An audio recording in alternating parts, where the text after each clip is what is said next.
Jeff Neiman on the mound, facing the Baltimore Orioles on Fox Sports Florida.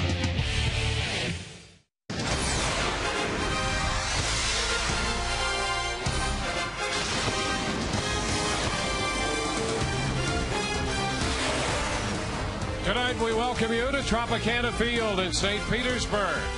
This will be game one of the final homestand of the regular season for the Rays. The Tampa Bay Rays play host to the Baltimore Orioles.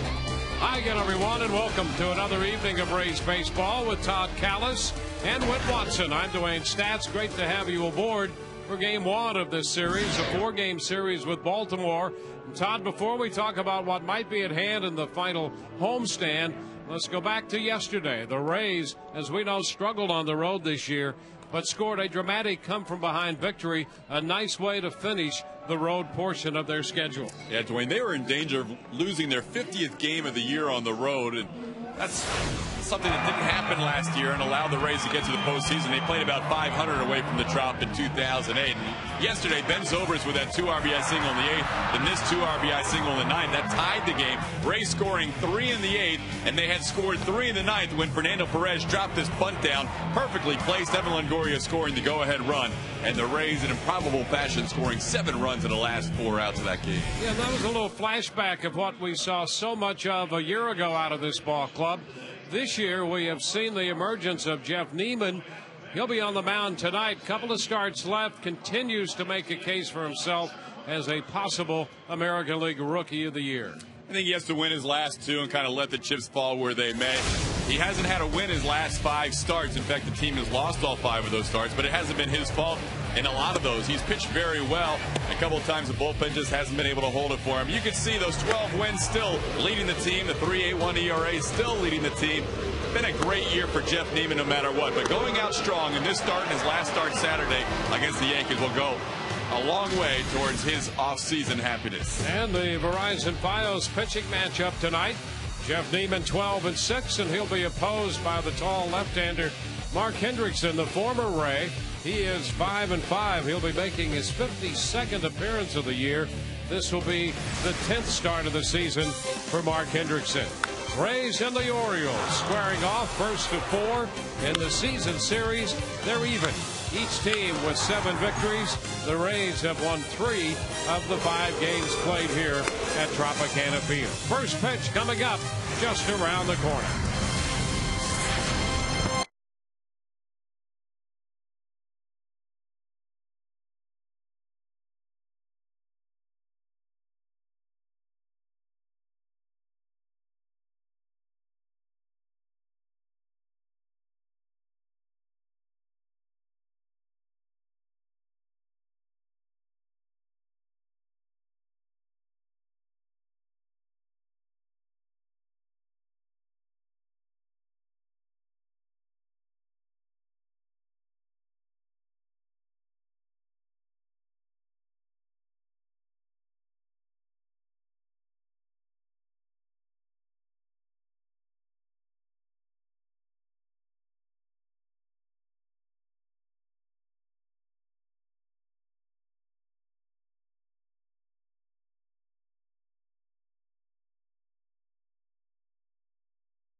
Fox Sports Florida, brought to you by Checkers, Little Place, Big Taste, and by your Southeast Toyota dealer.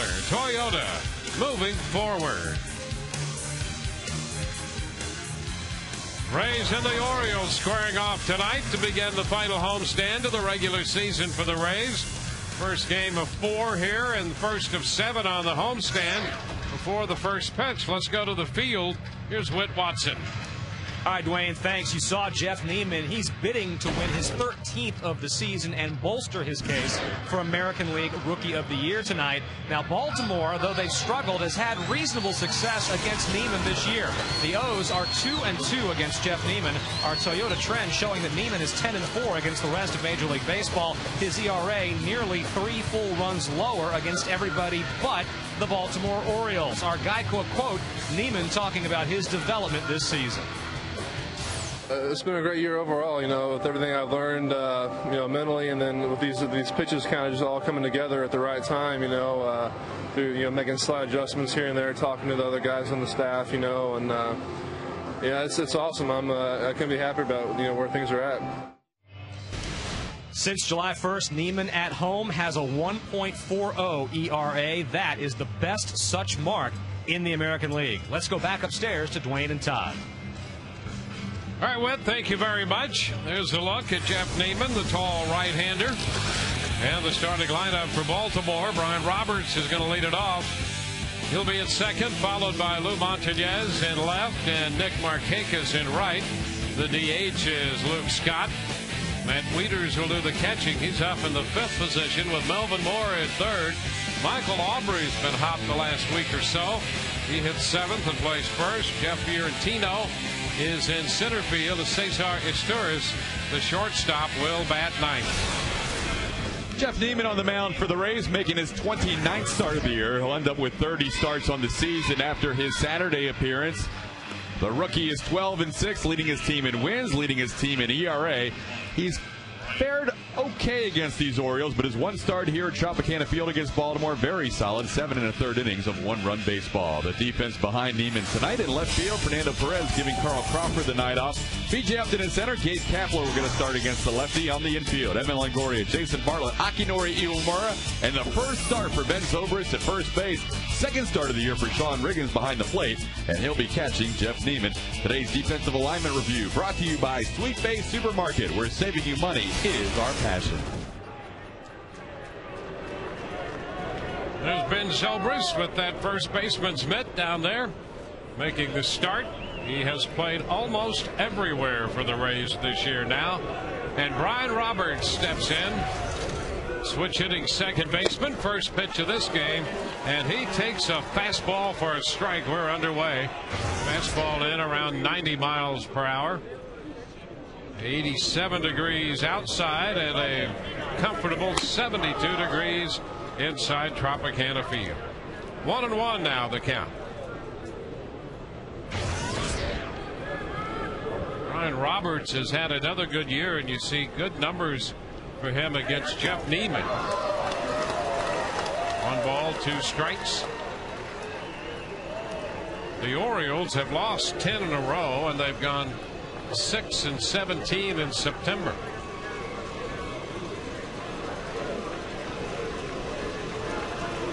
Dave Tremblay, their manager, originally out of Carthage, New York, and has lived for quite some time in Florida.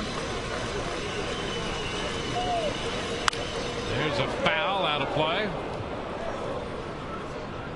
And the count remains 1-2. Interesting to see how Niemann and Sean Riggins work tonight for Joe Madden, because Riggins hasn't had a start in such a long time. I know he's amped up to get behind the plate. Joe giving him the start tonight. So how these two work, it'll be very interesting to see how the rhythm they set early. And you can see Niemann right there shaking off on the 1-2. And look at that strike call. He gets Roberts looking. First out of the game and the first strikeout for Niemann. Well, Jeff Niemann ends up hitting the outside corner here. Maybe just a piece of the corner. He got a little bit of a nice call there by Jerry Crawford, but with 2 strikes, got to protect that plate a little bit, but that did look outside. One away. Montañez, the left fielder. Pitch inside. 1 ball, no strikes. 11 of 59 on the year. And hits this one a long way down the left field line, but that's foul. A long strike, and the count is 1-1.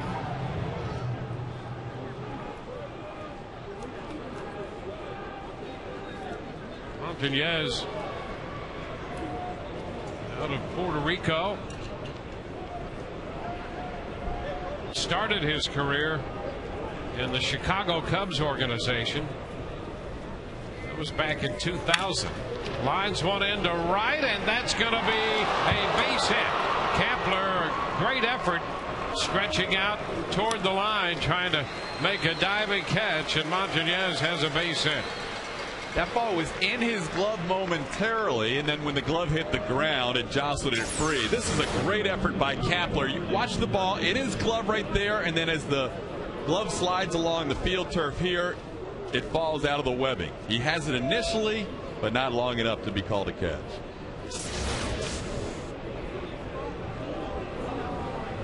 So a runner at first with 1 out, and now Nick Markakis.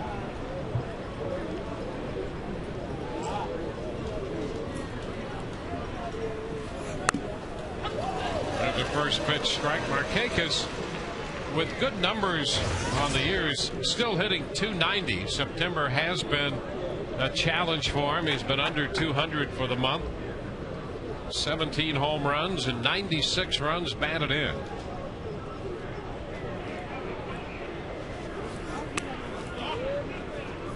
One and one, and again a lot of doubles for Markakis. Their ballpark helps in that regard. Roberts in the leadoff spot has 55 doubles, and Markakis has 42.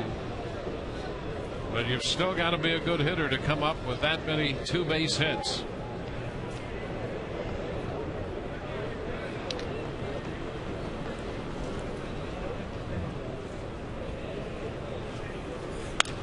A foul back, fastball. 1 ball, 2 strikes.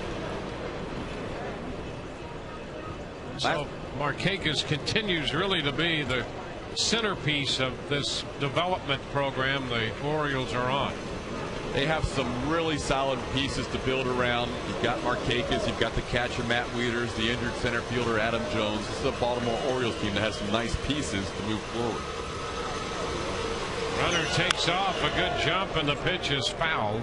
A little roller, holding the count at 1-2. I figured the Orioles would probably be a little aggressive tonight against Sean Riggins just to test him. I mean, he hasn't been back there this year. He's had that right shoulder tendonitis. And I imagine the Orioles would be a little more aggressive than they would normally if Navarro or Zahn were back there.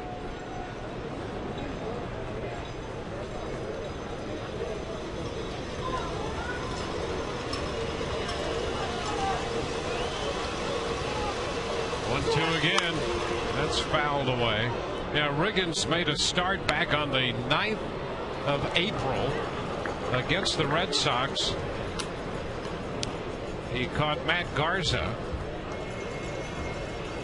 and hit a home run in that start. Hit one off Matsuzaka. Sean getting a start here tonight.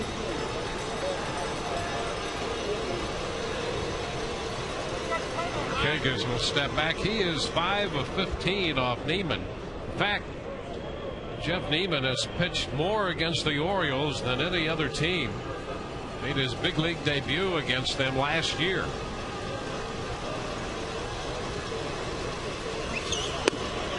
That's a pretty close pitch right there, and he just missed with it.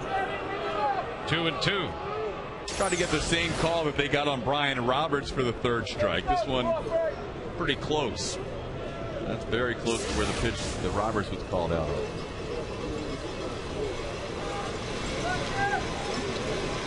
One on, one out, the 2-2. Over to first instead. Montañez back in. Not normally a running team. The Orioles last in the American League in steals, but see if they do try and apply some pressure tonight.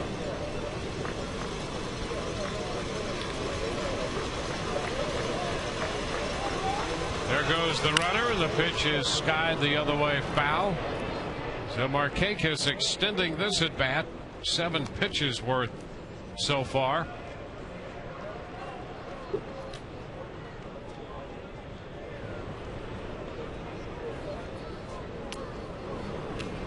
Neiman pitched against the Orioles in Baltimore back on the 15th. Gave up 6 runs in 4 1/3 in that game.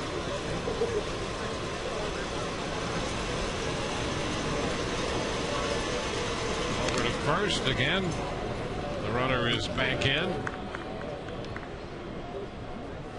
There were 2 games there back to back where if Jeff Neiman doesn't win Rookie of the Year, you may point to those 2. The Yankees game where he pitched so well and didn't end up with the win, followed up by that Orioles game you just referenced where he had the big lead and couldn't hold on to it. Over to first, back in again.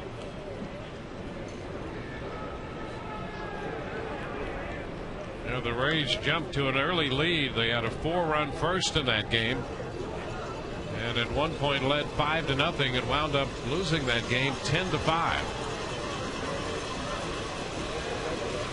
2-2, runner goes and stops, and the pitch is high. Martinez with a little misstep over there at first base when he stopped.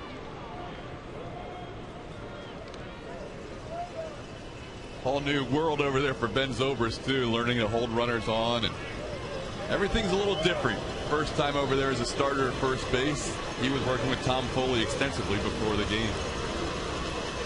3-2, and ball 4 is high. 2 men on with 1 out. Martinez up to second base. Markakis at first with the base on balls.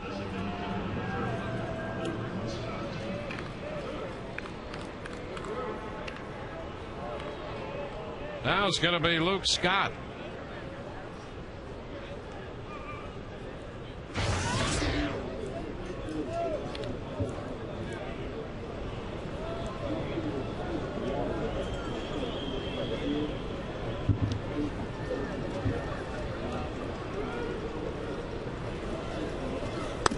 First pitch up and away, and Neiman missed by a wide margin with that one. A fastball.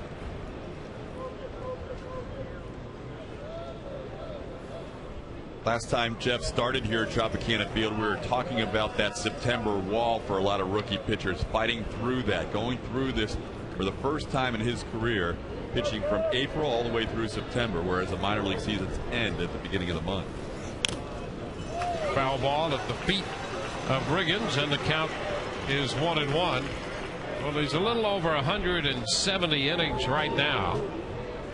Last year combined between the Rays and Durham, he was just under 150 innings.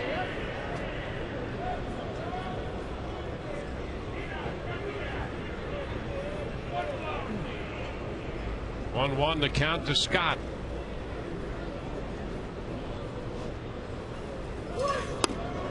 And he's away with that one.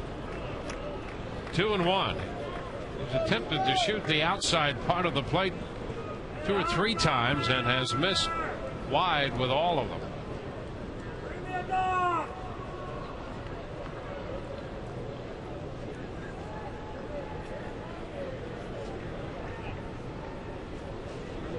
The 2-1 swing and a miss. Fastball to even the count at 2-2.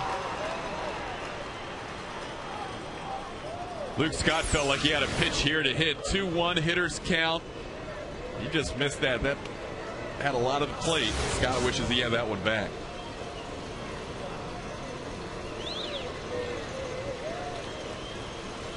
Neiman got Roberts looking. Martinez got the base hit. Markakis walked, and now the 2-2 to Luke Scott. Fly ball into center field. Catchable for Upton, who makes the grab. 2 gone. He had Scott out in front. That might have been a split there on 2-2. So 2 gone. Tonight's game, available in high definition. First game of the series here against Baltimore. You're right, Dwayne. That was the splitter called by Sean Riggins. Jeff Neiman has shaken off Riggins a couple of times in this first inning, but Riggins called for the splitter there and got Scott for the second out. Here's the rookie catcher, Matt Wieters. And he's out in front of that pitch, and he started him with it again. Strike one. I have a feeling, and just because they haven't been in a battery situation the whole season, that you're going to see Neiman and Riggins talk after this inning and just say, this is what went well, this is what I like to do in certain counts. They always talk pregame about it, but until you're at the heat of the battle, it's always interesting to review. Up a bit, it's 1-1. Wieters 4 out of 5 against Neiman this year. And in that 10-5 loss the Rays took at the hands of the Orioles in Baltimore, Wieters had a couple hits, 2 out of 3 in that game off Neiman. Scores that one inside. 2-1.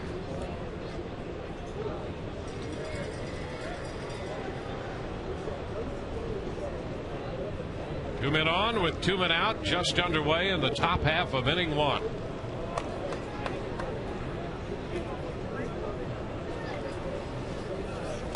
And a liner foul up the right side. Got him out in front, and the count goes to 2-2. Martinez back to second. Markakis back at first.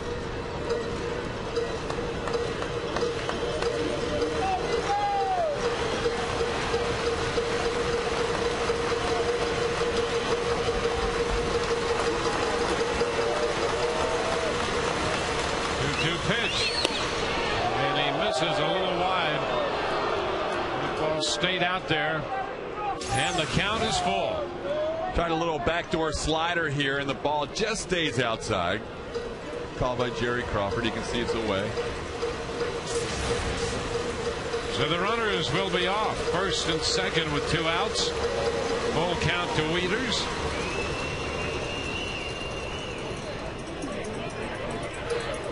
Neiman trying to get through the first here to get underway with his 29th start of the year. Runners go. 3-2 pitch, and it's skied to the left side, slicing out of play. That ball behind the bullpen. Fernando Perez playing left field in this game for the Rays tonight. Perez, Upton, and Kapler left, center, and right for the Rays. Wouldn't mind seeing the Rays go off speed here. Wieters is a guy who has hurt Neiman, as you mentioned, and just still trying to find that rhythm. Dangerous hitter here. 3-2 again. Swing and a miss. He got him to chase a high fastball that time to strike him out. The Orioles leave 2. We go to the bottom half of the first. Rays coming in to hit. No score.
third of them against the Rays.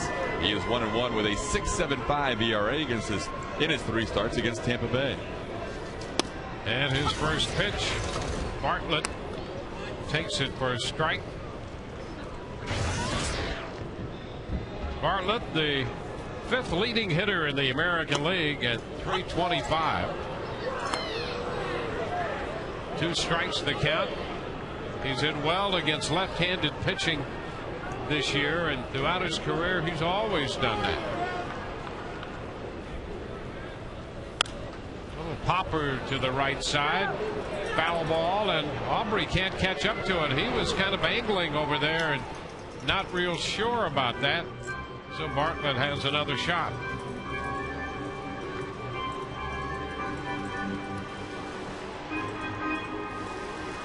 Jason's on base percentage has been among the league leaders as well. Pitch is low. A ball and 2 strikes.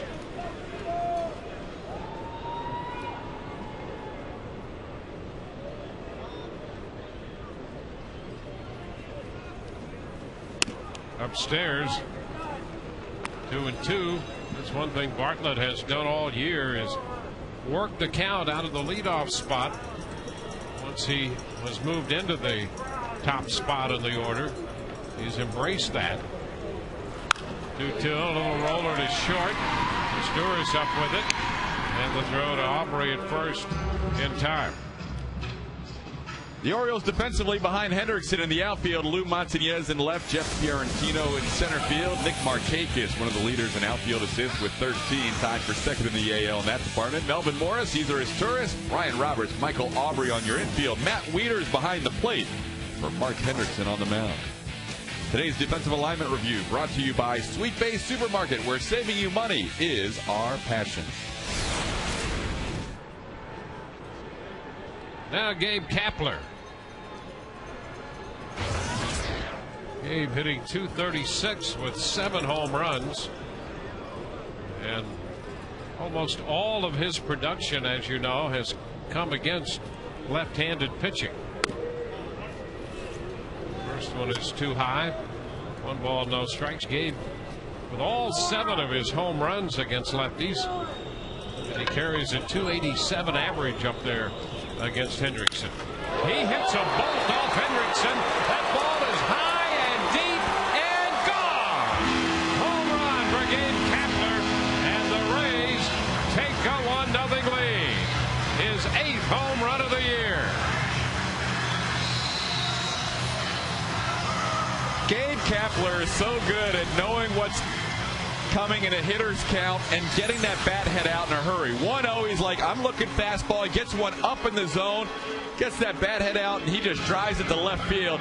Overhead shot here. Kapler pretty much knew it was gone when it left his bat. There was a nice catch in the outfield as well by a fan there in left center field. Let's watch the catch. Right here, he's lining it up, takes it in, and a big hug afterwards for that fan. He doesn't even need a glove. No. Here's Evan Longoria taking the pitch down. That's 190 home runs for the Rays, and that ties a club record. That's a strike. Hey, that's a father-son combination, I think, out there. It could be father-son night here at the ballpark. I like that. It was a nice little catch. They shared a special moment out there in the outfield. 1-2 the count, and I'll tell you, that was a bolt hit by Kapler off Hendrickson.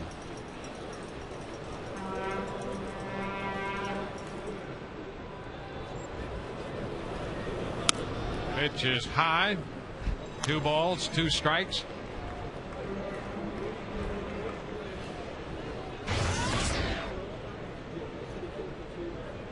Rays with an early lead. Longoria is out on strikes.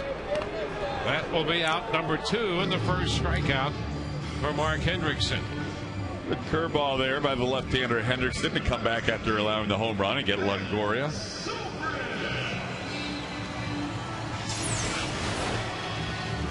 Evan down in the count, gets that breaking ball, just can't lay off it as it dives down. Good movement on that pitch. Here's Ben Zobrist. Zobrist hits one deep to right. Markakis back. That's going to go. Zobrist hits his 25th home run of the year. An opposite field blast to right center field. And that's a club record 191 home runs on the year. Well, Ben Zobrist is the first baseman tonight, and when you're the corner infielder, you have to have a lot of power. And he shows it in his first at bat as a starting first baseman. Picking on the first pitch, fastball away, and he drives it to right. Markakis thinks he has a play on it, and it just barely leaves the yard, I believe. Here's a great angle of it. Does it get over that? Yep, just barely. First row of seats. It got over that right field wall. B.J. Upton takes ball one. So a couple of home runs here in the first off the left-hander. B.J. looks at this one down, 2-0.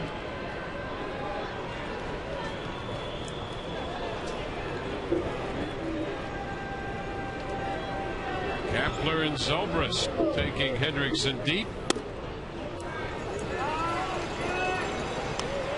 3-0. I like the fact that Joe Maddon decided to move B.J. Upton into the 5 slot in the lineup. First time this year. He just wants to instill a little more confidence in B.J. The ball sharply to third, grabbed by Mora, and his throw to first is in time. Upton's out of there, but the Rays hit a couple of home runs. Kepler and Zobrist each connecting, and at the end of an inning, the Rays lead 2-0.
Couple of homers in the first. We go to the second.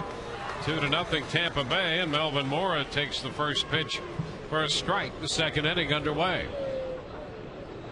Rays 191 home runs this year, a team record, surpassing the 06 team mark.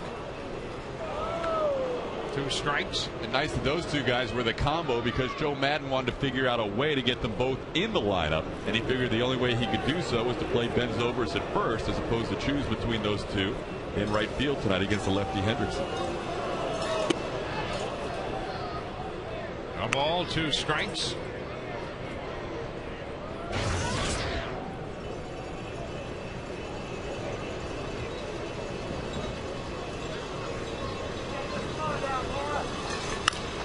Fly ball back into left. Perez will have to go back. That's going to be over his head, off the bottom of the wall. He got a good carom, but could not come up with it cleanly, and it's going to be a double for Mora. That ball bounded right back to Fernando, and had he come up with it cleanly, he had a couple of possibilities. One of holding Mora at first. Number two, maybe throwing him out if he went for two. I think he's going to be frustrated with this play because he did everything right. He got back in a hurry, got the perfect bounce he needed, and he just didn't handle it cleanly. But you're right, Dwayne. I don't think Mora's on second if he doesn't drop that ball.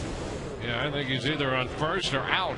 But it'll go for two as Mora's now in scoring position to open the second inning. Michael Aubrey. Pitch is outside. A ball, no strikes.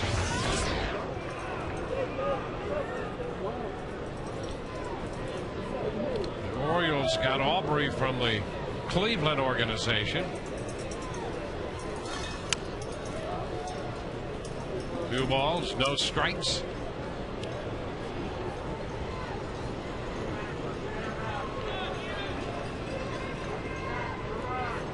Aubrey has faced Neiman before. He's 1 out of 2 against him. Ground ball outside of first, foul. And a diving attempt by Zobrist, which is par for the course for Ben. Wherever he plays and whatever he's doing, it's full out all the time. I asked Joe Madden if he even mentioned to Ben that he might be playing first base, and he said, no, other guys, I might tell them ahead of time where you're going to be in the lineup, especially if it's a new position. He said, with Ben, I just put his name on that card, and I know he's going to do whatever he needs to do to get ready that night. The 2-1. 3 balls and a strike. Zobrist finished the game at first base yesterday in Texas with all the maneuvering that Joe Madden did in that comeback win for the Rays. It's foul the other way. Let's break out all the starts now by position for Ben Zobrist. Mostly at second base. He's played some right field as well, and then shortstop, his original position, only a half dozen starts and none in the last half of the season. Center field 5, and then left field, third base. And tonight, for the first time over at first base, he can add DH to that list as well. 3-2, and it's popped up short left. Bartlett starts out. Fernando Perez makes the call, and the catch 1 away. Zamora is still at second with 1 away. Our game simulcast in Spanish by activating the SAP button on your set. Rays Baseball Espanol.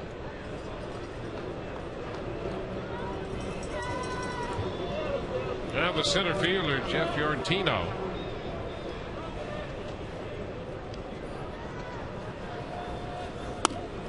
Put away, a ball and no strikes. Got a couple of questions over the year about stances in the batter's box and where guys stand, whether they're inside the box, outside the box. Carl Crawford has his right foot as far outside as possible. Fiorentino's on the far inside part of the box.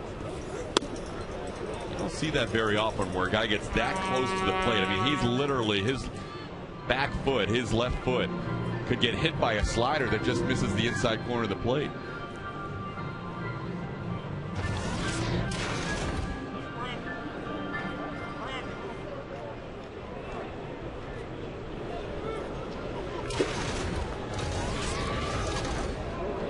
A good look from overhead.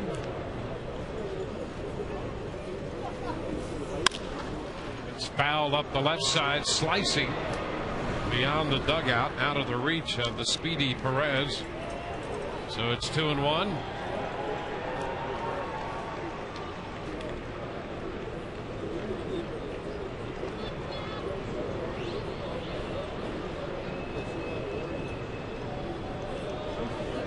Neiman left a couple men on base in the first inning. Moore is at second with 1 out in the second. And a fastball is fouled straight back. 2-2 now.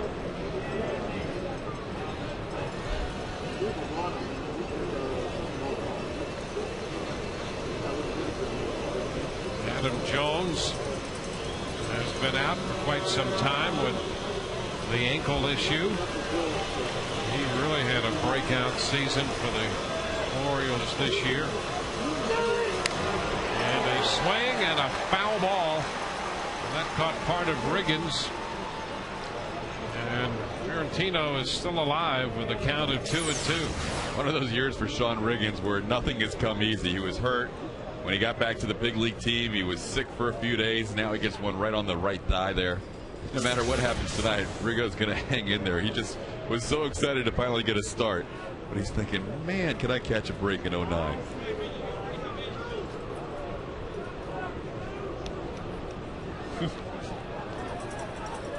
He's ready.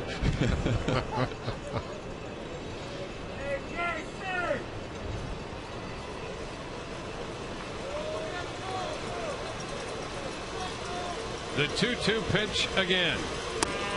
Upstairs, a fastball. The count is full. A few more pitches here in the early going than Neiman would like. He's up to 45. 1 out into the second inning. His command has not been quite what he would like to this point. Foul ball there. And that split, a 3-2 split there, had Fiorentino reaching and just getting enough to stay alive.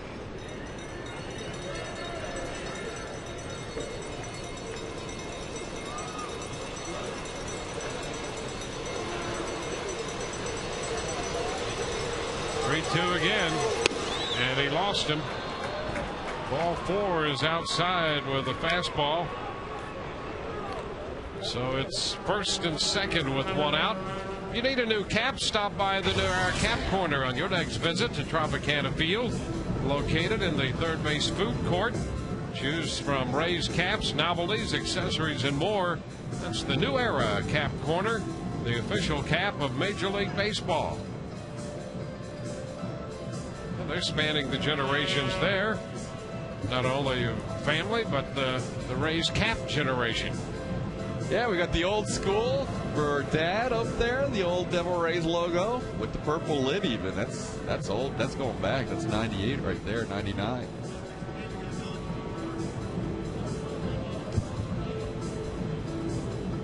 Little meeting there from Jim Hickey. Jeff Neiman has just been a little bit out of his rhythm. He's a guy that once he gets rolling, he pitches quickly, and in the first couple of innings he just hasn't quite found that rhythm and found that consistency with his fastball. Here's Asturis, the shortstop. The pitch is a strike. Cesar Asturis, a switch hitter. Overall hitting .249. He's hit for a better average right-handed than left-handed. .233 left-handed.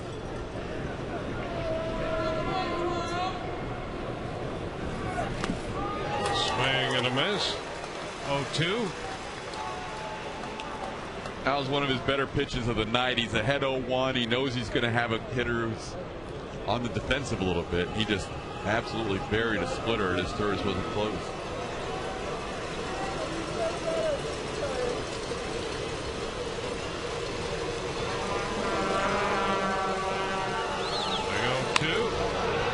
Soft fly ball right field. That's going to fall in front of Kapler. Moore is going to stop at third base as Kapler tried to deke him out there.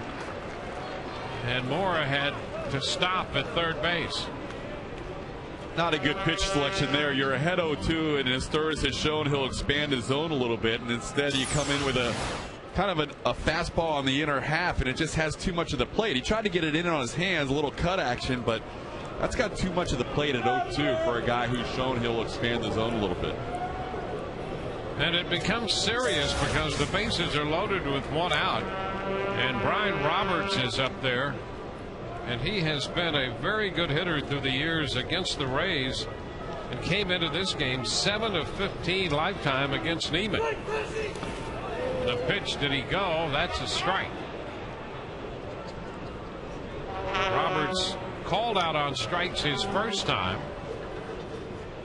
I put a ball on the board, but I thought he went, and I think Crawford called it a strike. I'm not sure now. Based on Roberts' reaction, I would think it was a strike too. Yeah, me too. He thought he went around. So let's call it a strike until further notice. Up and away. Rays did get a break on that call. Third strike on Roberts in the first on a pitch that was a bit off the plate. 3 times now Sean Riggins has bounced a throw back to Jeff Neiman in tonight's game. Doesn't seem like a major thing, obviously, when the bases are empty, but when you've got runners on, you've got to get that throw back, especially with a 6'9" pitcher. You can't be bouncing that ball up there.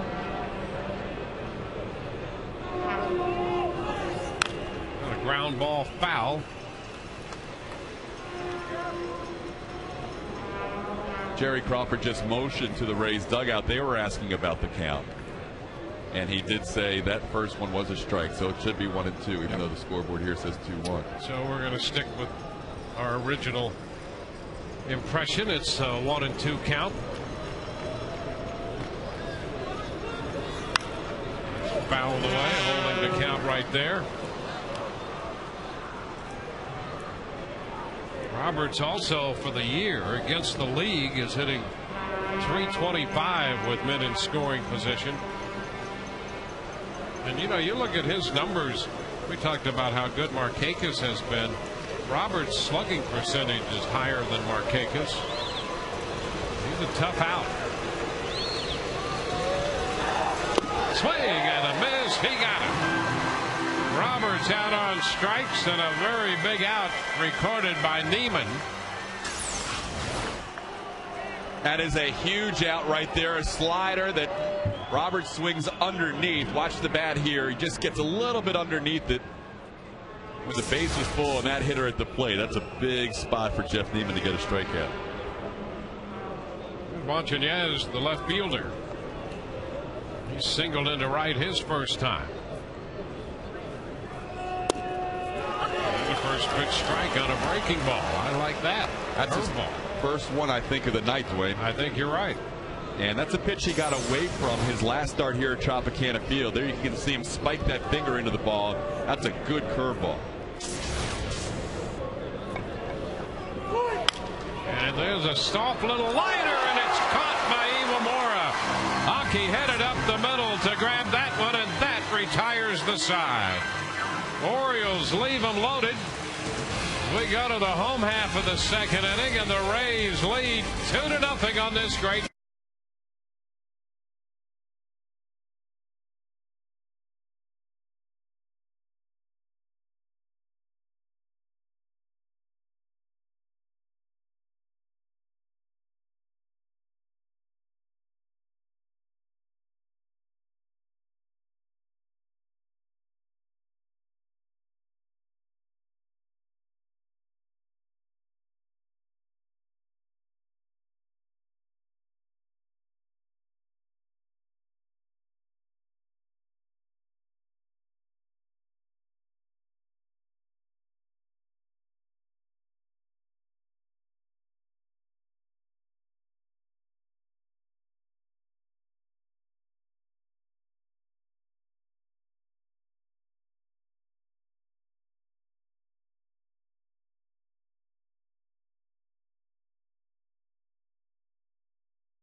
On the soft liner up the middle by Montanez. As we take a look at the Progress Energies defensive play. A fine catch by Aki to leave the bases loaded. Brought to you by Progress Energy. Here's Pat Burrell, and he lifts a fly ball into left center field. Montanez is there to make the catch. The left fielder moving in. One pitch, one out.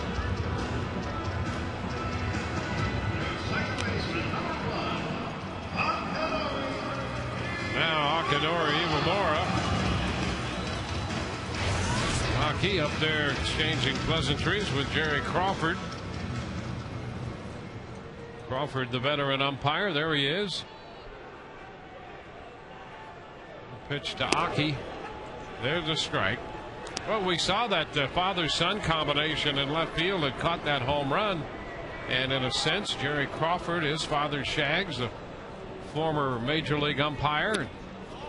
Jerry has carried the mantle in the major leagues for over 32 years. He's been just a quality umpire. So more of the father-son theme here tonight emerging. There's the strike, and it's 1-2. A great family of arbiters. You've got Jerry in baseball. You've got Joey Crawford for years as an NBA referee. Yep. And it's great to see Jerry back. Last time we saw him, he had to leave the game in Toronto with a back injury, and he's back in there. There is strike 3 call. Aki out on strikes. 2 up, 2 down here in the second inning. Every Sunday's a family fun day presented by the St. Petersburg Times. Get a ticket, Pepsi product and snack starting at just $25. This Sunday, the 4th of October, the Rays battle the Yankees, and the first 10,000 kids 14 and under receive a Raymond wind-up walker. Visit RaysBaseball.com to get your tickets. Now Sean Riggins takes a pitch high. Well, Sean homered in that start he made against the Red Sox back in April, hitting one off Daisuke Matsuzaka, and he fouls this one outside of third. 1-1.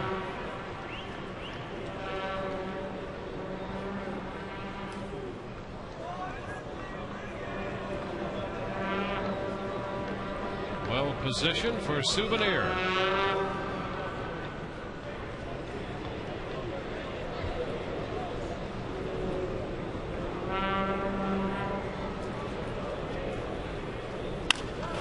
Chopper left side.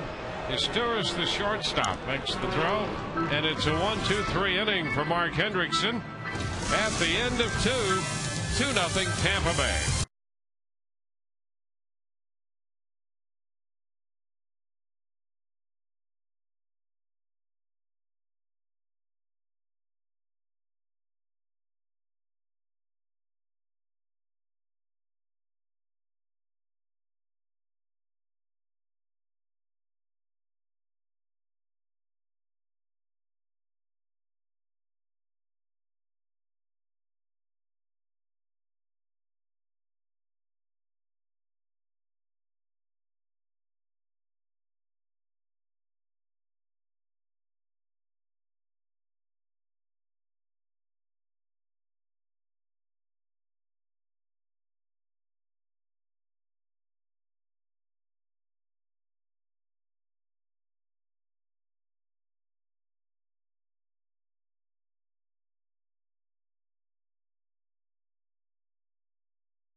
Ball's coming off the bat at a different angle. You know, he's played up the middle most of his career, and now being over there, the ball gets to you a little bit quicker. But, you know, it's just reaction, catch the ball, and then make sure you get to the bag. He'll be fine.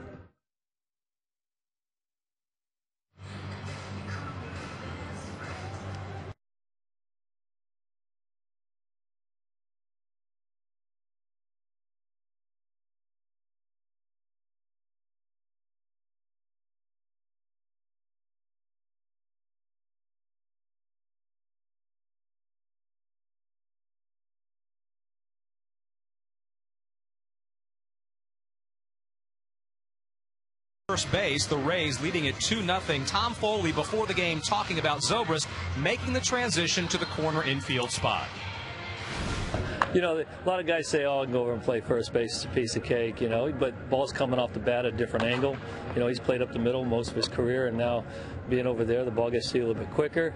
But, you know, it's just reaction, catch the ball, and then make sure you get to the bag. He'll be fine. Rays infielders helping out Zobrist before the game. Hockey throwing him some balls in the dirt intentionally to get him warmed up. Joe Madden asked before the game, is this part of a plan to have Zobrist play all 9 positions this year? His answer was no, it's not. Zobrist, as you guys will know, has no interest in playing behind the plate or in being on the mound. Back upstairs. All right, thank you very much. Here's Nick Markakis to lead off the third. And the breaking ball stays outside. Well, interestingly enough, Tom Foley, believe it or not, Todd, has had some time at first base in his career. Well, he made the same transition. He was a middle infielder, Dwayne, playing mostly shortstop and second base. And then later in his career, 91, he borrows Andres Galarraga's glove and ends up playing 31 games at first base during the 1991 season. So he's had a chance to share in his experiences, what Ben Zobrist is going through now. There's a liner into left center field, a base hit for Markakis. That's going to roll to the wall as Perez makes the pickup. Markakis hustles his way into second, making the turn and stopping with his 43rd double of the year. So Markakis, a good job of hitting that pitch. He struggled in the month of September. He looked good with this swing. Yeah, we can see the numbers in the Orioles' notes, but whenever we see the guy live, he's always so impressive. That's just the pitch the other way, and he drills it into left center field. He's got good enough wheels that for a second he thought about going for 3 here, but then held up as he saw the Rays get the ball back in. And it's Luke Scott stepping in now, the DH. The Rays put the shift on, and Eva Moore is in shallow right field out of this shift. Fastball fouled back. That's a strike.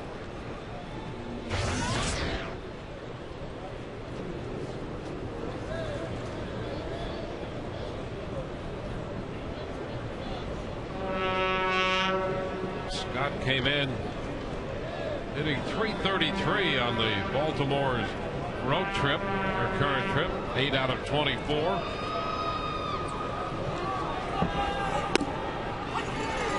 A strike, nothing at 2. The Orioles now have had a runner in scoring position in each of the first 3 innings tonight, with this leadoff double in the 3rd. Jeff Neiman has been working a lot out of the stretch tonight. Other than the first batter of the game and the second batter, he's been out of the stretch. Well, this one got away from him and is wide. Well, he gave up the double to Mora to start the second. He's given up a double to Markakis to start the 3rd. And you're right, the second hitter he faced singled, and that put him into the stretch in the 1st inning.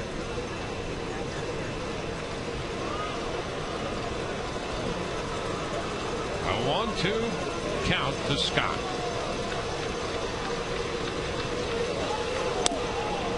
Stays wide. 2-2. He tried to throw the curveball there. Yeah, left it outside. Didn't have any bite to that curveball. It just kind of floated to the outside. So he's thrown one really good curve, and then last one not so good.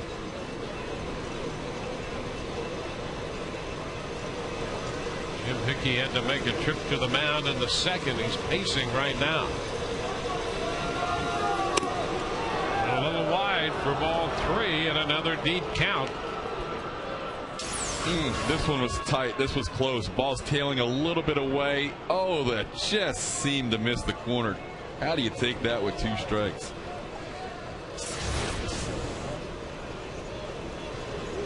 Three balls, 2 strikes.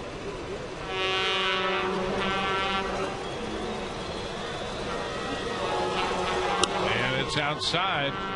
So he's battling himself now as Luke Scott walks to put men at 1st and 2nd with nobody out.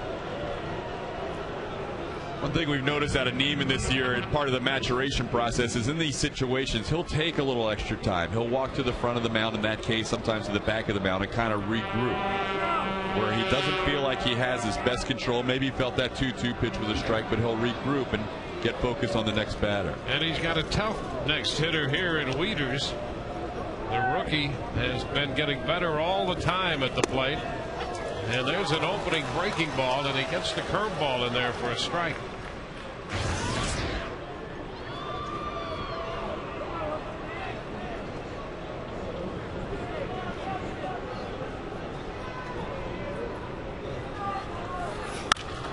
Ground ball sharply hit, skipping by Zobrist into right. Markakis heads to the plate, throws back to second with Scott going to third. Wieters hit the ball sharply, driving in the run, and that makes it 2-1.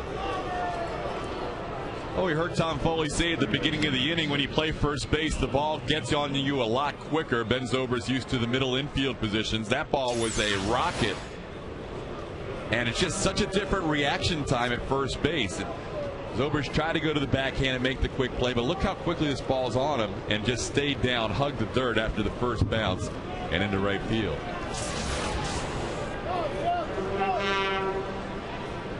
Wieters driving in his 40th run. First and third, still nobody out. And here's Melvin Mora. First pitch is a strike. Mora's double in the second inning was his 20th of the season.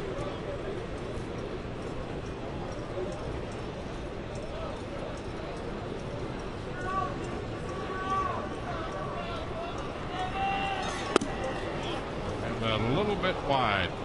1-1. Boy, Neiman has consistently missed the corners. He's been pretty close, but he's been off those corners, and that's cost him a few pitches and gotten him into some counts that he'd prefer not to be in. Here's the 1-1.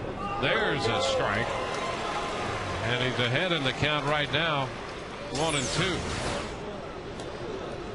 1-1 pitch on the outside corner. Now ahead of Mora. He really needs to start picking up some outs without a lot of pitches. Mora chops it foul.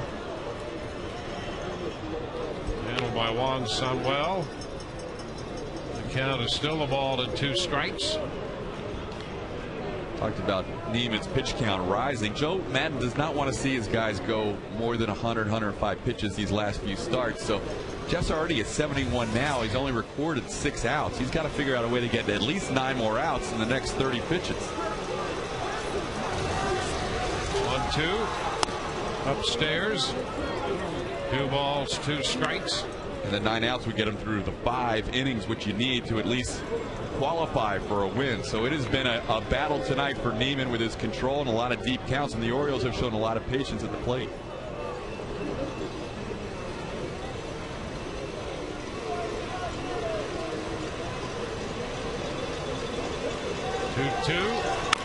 And a chopper to short. Bartlett goes to second out there. That's the only one they're going to get. The run will score, and the game is tied as Mora reaches on a fielder's choice. The catcher Wieters was on top of Aki there at second base, so he's out at second, and Mora is aboard. Nothing the Rays could do with that. That was just an impossible double play to turn after that ball was chopped off the plate. So a little frustration here for the Rays. Line drive that gets passed over. It's now a little chopper that they can't turn 2 on. 2 runs in. Runner at first with 1 out. Michael Aubrey. And a little number to short. Bartlett steps on the bag and throws to first to retire the side. 2 runs, the damage in the third. We go to the bottom half of inning 3 here at Tropicana Field. Rays and Baltimore tied 2-2.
out tonight. Here's Perez, ground ball down to Mora, who turns around and makes the throw. Fernando is out, 1 pitch, 1 out in the home half of the third. Nice little play there by Mora. That ball hugged the turf a little bit. I think it hit that cutoff at the grass in the field turf. Made a pretty nice play on Fernando. And we saw Carlos in the dugout. He still leads in the home run category by 1. And the Yankees clinched yesterday, so you would think Teixeira might have a day off or 2 coming up. You never know. Well, that'd be great if he could hang on and win it. There's a strike to Jason Bartlett. I mean, that was not a priority for him, and he said that at the beginning, but well, it still would be great for him to finish atop the American League's home run derby. Bartlett lifts a fly ball to center. 2 gone. Don't forget to visit the official online shop of the Rays. That would be at RaysBaseball.com. Browse the largest online selection of authentic team gear, including official Rays caps, t-shirts, jerseys, collectibles, and more. And get your team gear straight from the source. Boy, all year long, wherever we went, not only obviously here at the Trop, but all across the country, we saw a plethora of Rays gear. Everywhere, too. Seattle, Anaheim. I mean, every stadium you're seeing them now. Rays gear has gone coast to coast. There's a strike to Gabe Kapler. I don't know if you noticed, but Gabe Kapler, he's always thinking through this game. He was on the on-deck circle. He waited until Jason Bartlett ran all the way into the dugout. Then he pretended like he was fixing his batting gloves, trying to give Neiman some extra time after a tough inning. And he may not even be out there again next inning because Honestein's still warming up. But he's thinking, I got to at least help my pitcher out here. Yeah, a couple of quick outs, 2 outs on 3 pitches. There's the home run off the 1-0 pitch in the first. 2-1 now. So many guys don't even think about that. 2 quick outs and they're just up to home plate and ready to dig in. And Kapler made sure he took the extra 30 to 45 seconds. Count goes to 2-2 with the foul ball.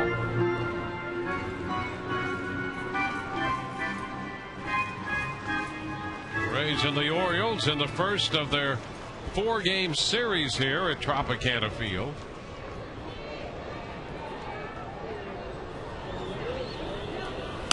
And Kapler chases the high fastball, strikes out this time. 1-2-3 go the Rays. Through 3, tied 2-2.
Bound for the Rays in a tie game.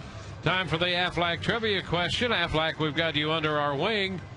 Dating back to 1919, what two pitchers combined to make the tallest starting pitching matchup? That's since 1919. Jeff Fiorentino to lead it off here in the fourth. Pitch is a strike. Yeah, 1919. That's I'm not sure if they just didn't keep records of tall pitchers prior to 1919 or what, but that's as far back as we can go. I'm guessing that even before that we didn't have 2'6'9" guys matching up against each other. So just to play it safe, we're putting that date on there. 1919. I don't think anybody out of the bullpen has to worry about landing in the same spot as Neiman and Hendrickson. Those guys stride way out from the rubber. There's a liner into left center field and a base hit. Perez bobbles it out there, and Fiorentino hustling right out of the batter's box winds up at second base. Boy, he was hustling right from the beginning and picks up a two-base hit. Well, the thing right now with the Orioles is they are trying to fight through this losing streak. They've been on the road for the last part of the streak, and each guy knows in that dugout and in the bullpen that you've got a chance to make a big impression here in the final week of the season by the way you play, and Fiorentino is going to make sure he's running hard every time he gets a chance. Cesar Stewart, the shortstop, shortens and takes the pitch for a ball. 1-0.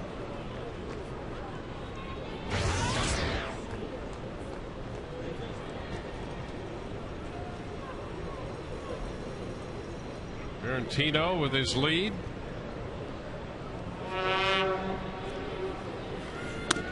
Upstairs, that's the third straight inning the Orioles have led off with a double.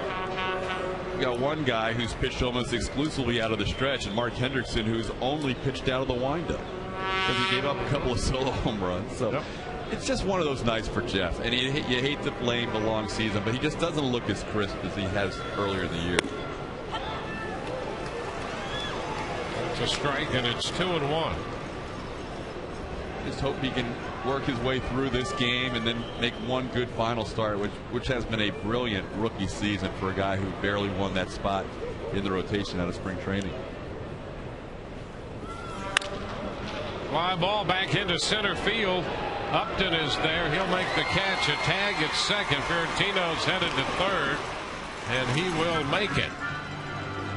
Well, and as we discussed earlier, he's going to be, well, right now in the vicinity of 175 innings, and he was around 150 combined big leagues and minor leagues last year. And it's a process to build the endurance and that innings pitch total up year to year.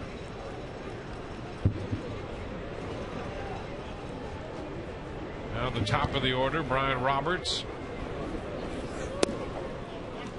Pitch is low, 1-0. For an example, yesterday's starter for Baltimore, Chris Tillman, he's reached that plateau where he's 20% beyond his inning total last year. A lot of teams use that as a guideline, so they've shut Tillman down for the final week of the season. But Neiman will come into that same range even with his last start, so he's okay. One ball, one strike. Talk about 150, add 30 to that, which is 20%. That gets you up to 180 and change because he's a little over 150, as he said. So he'll be okay for his next start, but obviously they're not going to let him go 110, 115 pitches today or on Saturday. Yeah, and right now he leads all rookie pitchers in innings pitched. So that American League list there. Upstairs, 2 balls and a strike.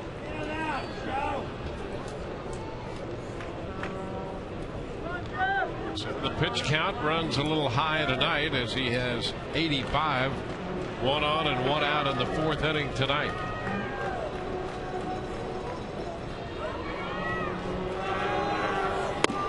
And a wave and a miss on the big cut at the fastball.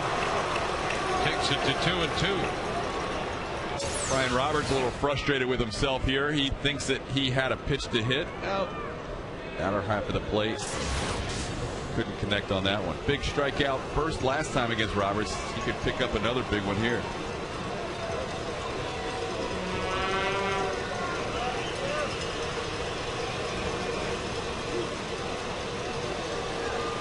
Two, and he fouls it back. And they got Roberts looking on a fastball away in the first, and appeared to get a little help on the call, and then they got Roberts swinging on a slider in the second. Now he's 2-2 with him in the fourth inning with a man at third and one out. Game tied 2-2.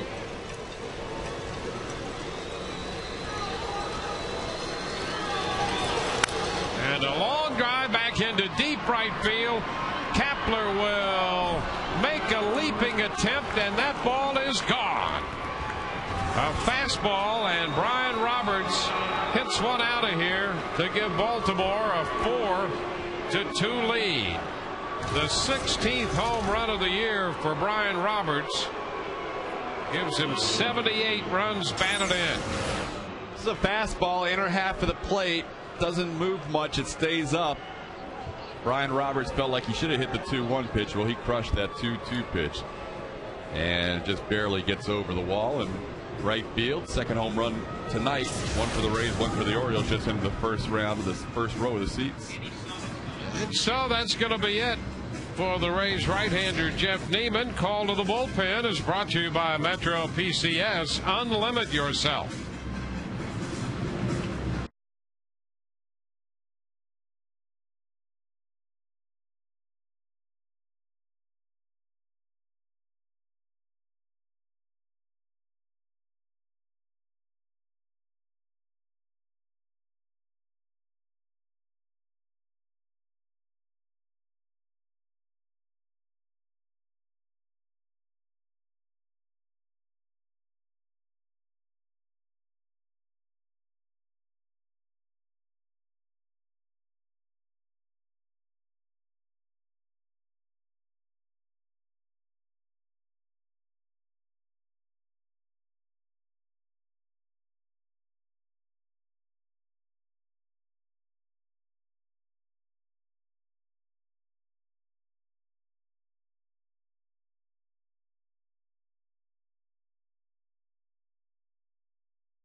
And descriptions of this game may not be disseminated without the express written consent of the Tampa Bay Rays.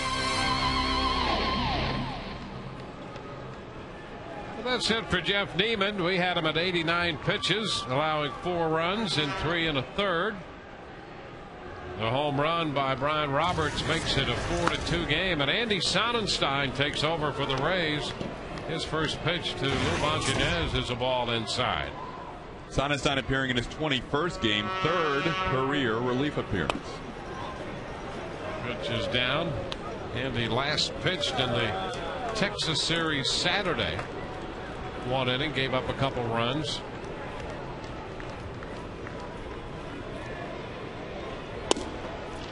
It's going to take the count to 2-1.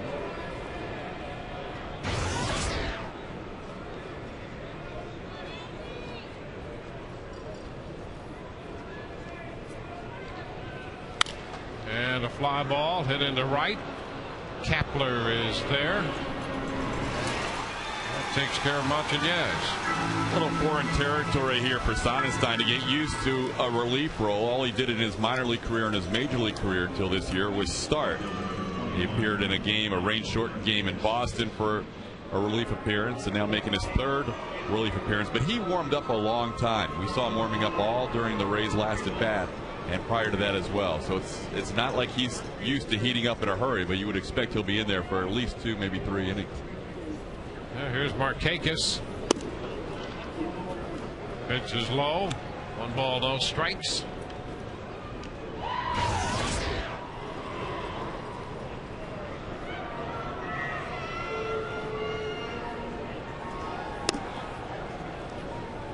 Two and 0.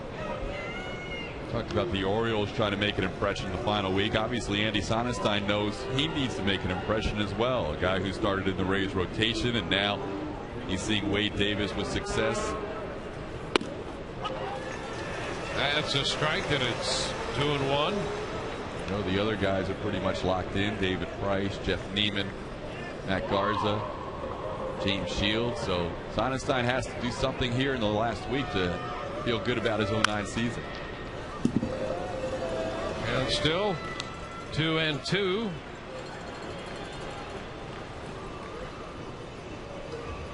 Wade will get the start tomorrow, and he'll get the start in the season finale, game 162 against the New York Yankees on Sunday.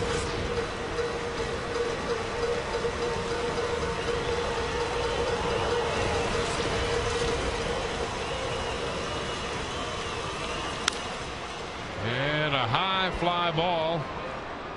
Upton in center field is there to make the catch. That'll retire the side. 2-run score on the homer. It's 4-2 Baltimore.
Fourth inning, time to get the answer to our Aflac trivia question. Aflac, we've got you under our wing.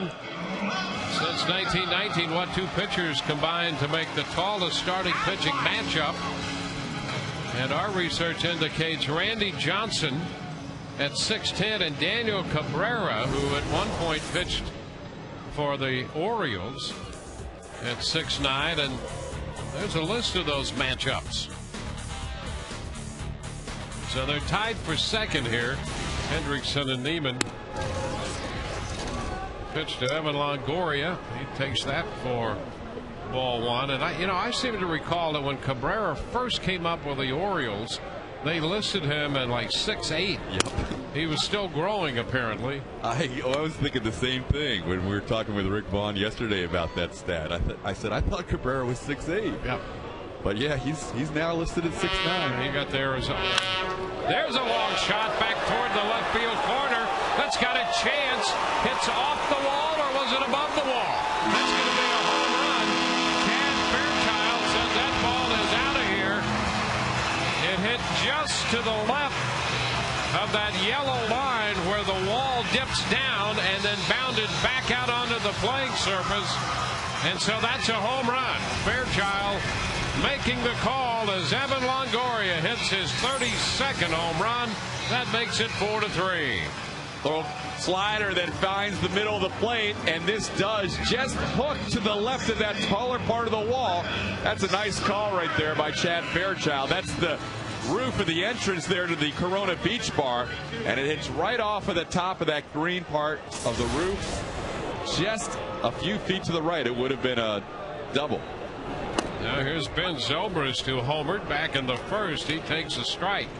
So the Rays have hit 3 home runs tonight, 3 solo home runs, and now they trail by 1. Pitch outside, 1-1. That's 110 runs batted in for Longoria and 32 home runs. He started the day 4th. Adam Lind of the Blue Jays had 110, 3rd. So Evan now with 110 runs batted in. Special player right there. Nice sophomore season. You never know how a guy's going to respond after a great rookie year. 2-2. Because there's so many teams that are making adjustments to him, and then you have to make your adjustments back. And you can see the RBI leaders right here, Jason Bay and then Longo tied with Adam Lind. That is a great year for the Rays third baseman. Ground ball to third comes up on Mora. His throw to first in time to get the hustling Zobrist. 1 away here in the bottom of the 4th inning.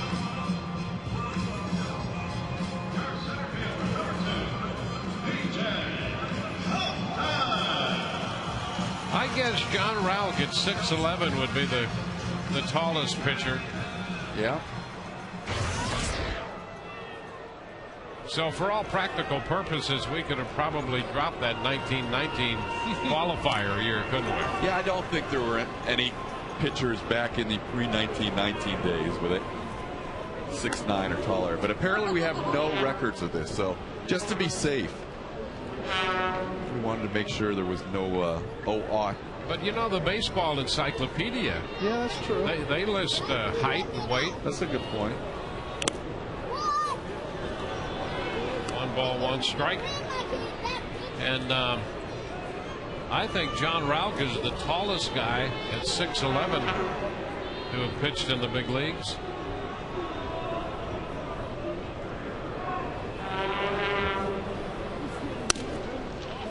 Upstairs, 2-1.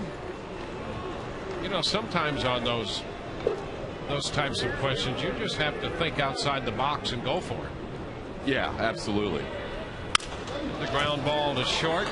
It's Turris with the pickup. Throw to first in time to get Upton. 2 gone. Well, Mark Hendrickson, a part of Rays history in a lot of ways.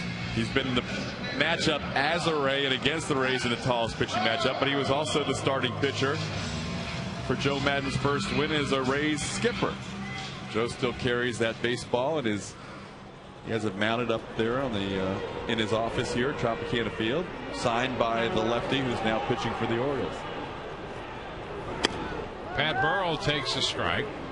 Pat went after the first pitch he saw in the 2nd inning. Hit a fly ball to left. Go for 1.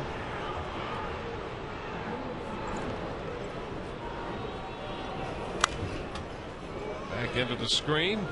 Fastball, and the count is 0-2.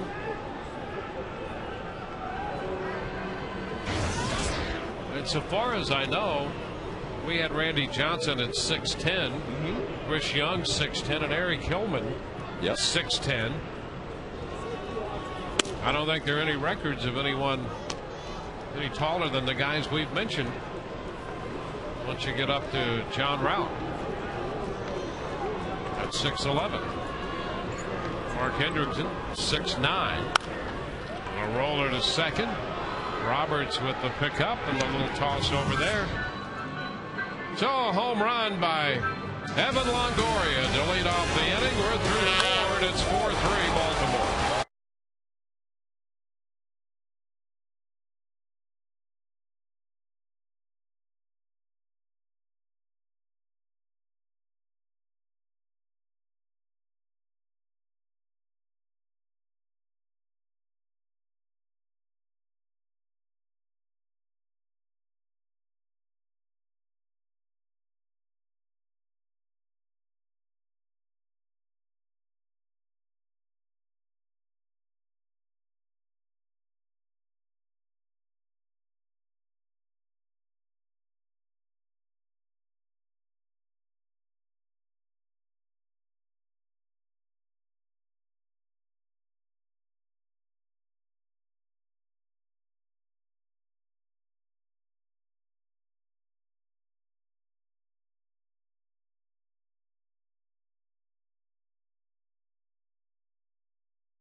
fourth, making it a one-run game. We go to the fifth, 4-3 Baltimore. Andy Sonnenstein on the mound and Luke Scott in the batter's box for the Orioles. That first pitch is a ball, and here to tell you about all the rest of it is Todd Cowles. Dwayne, thank you very much. Andy Sonnenstein in his first full inning of work came on in the fourth for Jeff Neiman and retired the two batters he faced. Strike on Luke Scott. It's 1-1. Luke Scott walked in, scored a run, part of that two-run third inning for the Orioles to tie it. Then Baltimore took the lead with two more in the fourth on the home run by Brian Roberts. Away with a fastball. It's 2-1. You know, Todd, you're right about Sonnenstein. This is a good opportunity for him as he looks toward next year and where he may fit in on this staff. And he really has to demonstrate that he can command the strike zone. Getting Scott in front of that pitch. It's 2-2. Had a lot of success at all levels of baseball in terms of control and not walking a lot of hitters, but he's found himself in trouble when his location falters inside the strike zone, and that's the next step towards success that he has to conquer.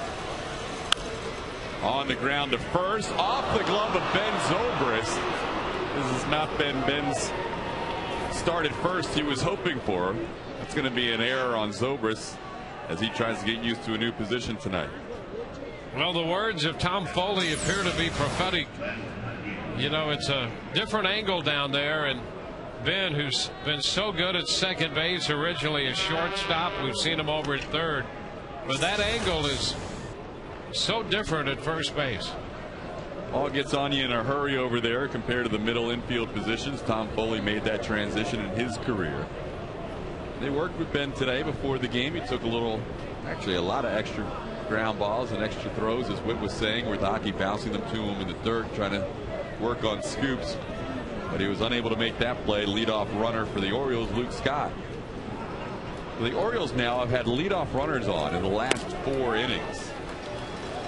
A double to start the second by Melvin Mora, a double to start the third by Nick Markakis, a double to start the fourth by Jeff Fiorentino, and now Scott reaching on that Zobrist error.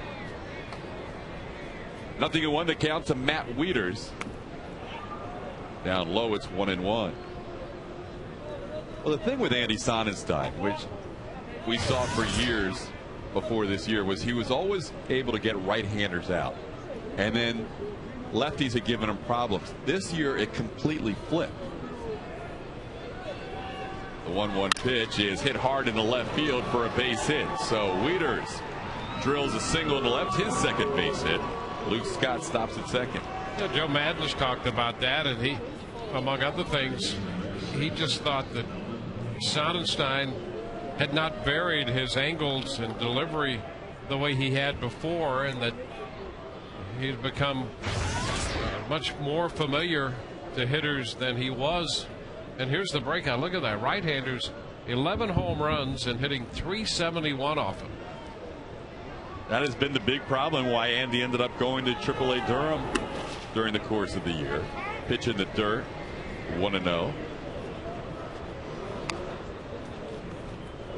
He was with the Rays until late June, optioned to Durham on June 27th. The time he was sent down, he had an ERA of 6.61. He ended up making a total of 27 starts between the Rays and the Durham Bulls. 1-0 pitch to Melvin Mora, misses the corner. It's 2-0.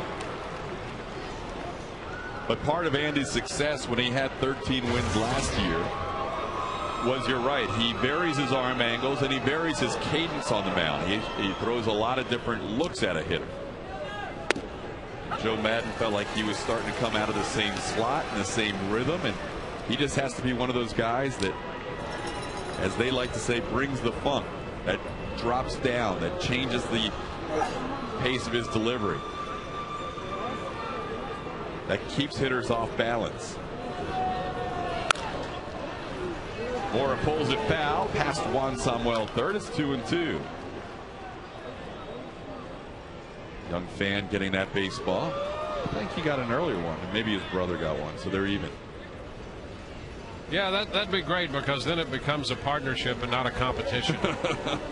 We're all about partnerships over there. Yeah, there doesn't seem to be too much angst by the other brother. 2-2 the count on Melvin Mora.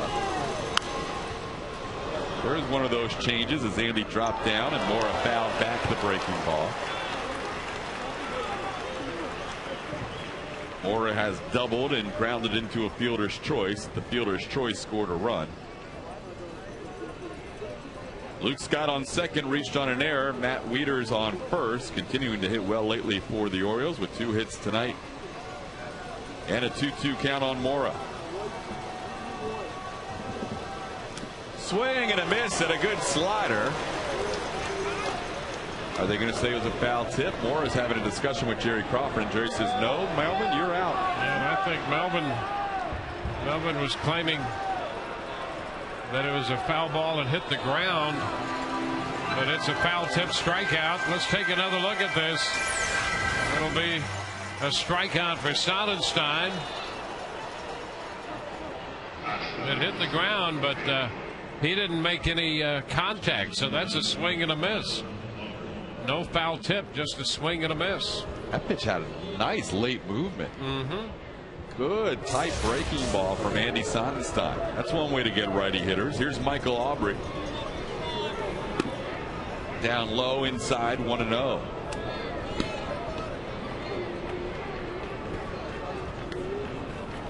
Aubrey has flied to left, grounded into a double play. Played a few games in his collegiate career across the bridge over at University of South Florida, as he was a member of Conference USA back then with the Tulane Green Wave. Fired earlier this year from the Indians. Another guy trying to make an impression here in the final month or two for the Orioles. Swing and a miss and a fastball, 1-1. Sonnenstein elevated that fastball and got him to chase it. Those are the kinds of things that you would think and hope that Andy could do. He's had such good control in the minor leagues. But pitch around the strike zone, pitch up above the strike zone with a fastball. Fouled away. It's 1-2. Well, it's a time in Sonnenstein's career where he's really not sure exactly where he fits into next season's plans. Obviously, he was a starter for the 07 Rays, and it was part of the great championship run last year, making 32 starts. But this year hasn't gone as he has hoped, and now he's trying to get back to where he wants to be for next year. Here's a ball in the right field. Kapler hardly has to move, makes the play, 2 away. We got him with a breaking ball there and the fly ball to right.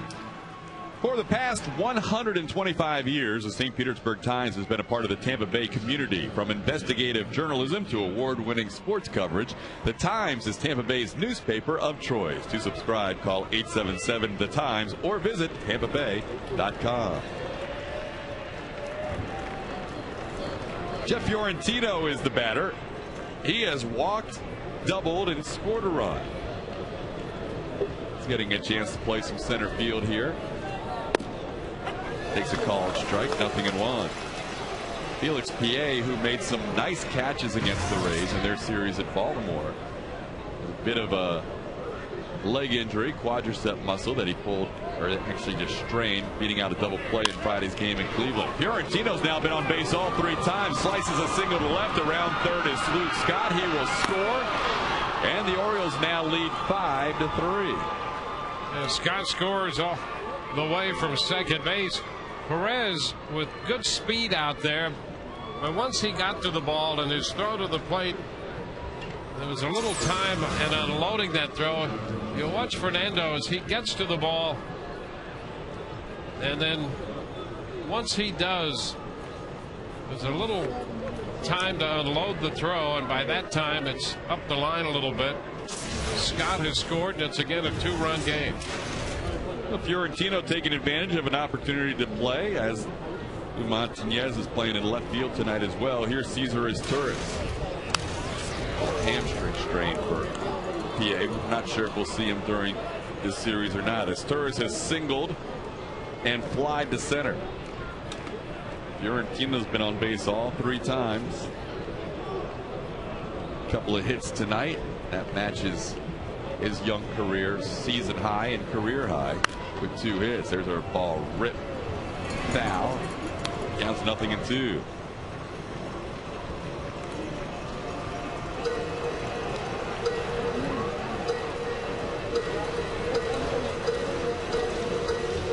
So with 2 outs, the RBI single by Jeff Fiorentino giving the Orioles another run to lead at 5-3. Pitch up high and away, 1-2. It will be an unearned run as Scott reached on an error by Ben Zobrist.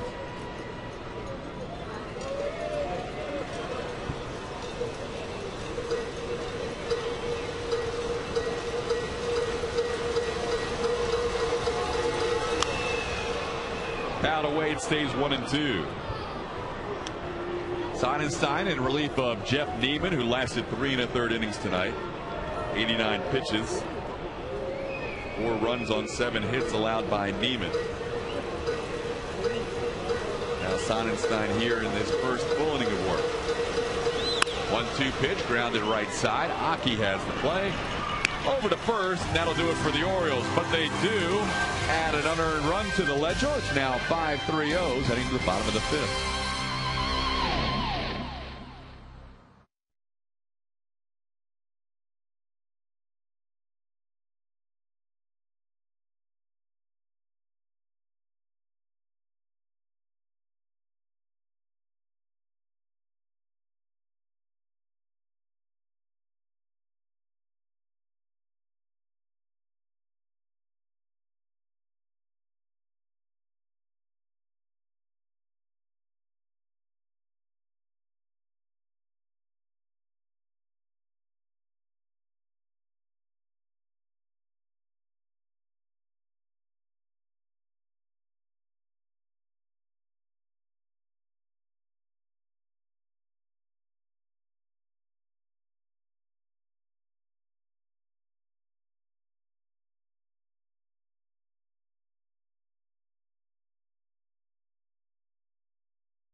A home run his first time up. In that same first inning, Ben Zobrist hit the first pitch he saw from Mark Hendrickson to give the Rays a 2-0 lead. But back came the Orioles. Matt Wieters with an RBI single. And the Orioles would go ahead on this Brian Roberts 2-run home run to make it 4-2 at that point. Evan Longoria cut it to a 1-run game with his 32nd home run of the year. And then it was Jeff Fiorentino going the opposite way for an RBI single to make it 5-3 O's. And that's where we stand heading to the bottom half of the 5th inning. Akinori Iwamura will lead off for Joe Madden. It's Iwamura, Sean Riggins, Fernando Perez.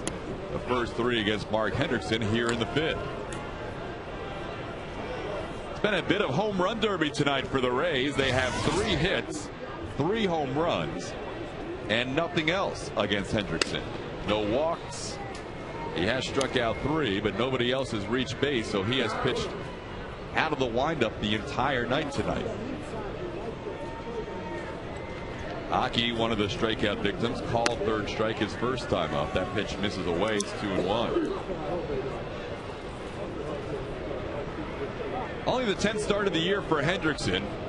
He made his first start against the Rays back on April 10th. Chopper past the mound. In comes Roberts. Bare hand throw in time. Fine play by the O's second baseman. Aki digging hard, trying to beat out that ball. Once it got by Hendrickson, he had a shot, but Roberts made a nice little pickup. A barehanded toss all in the same motion in time to get Aki at first.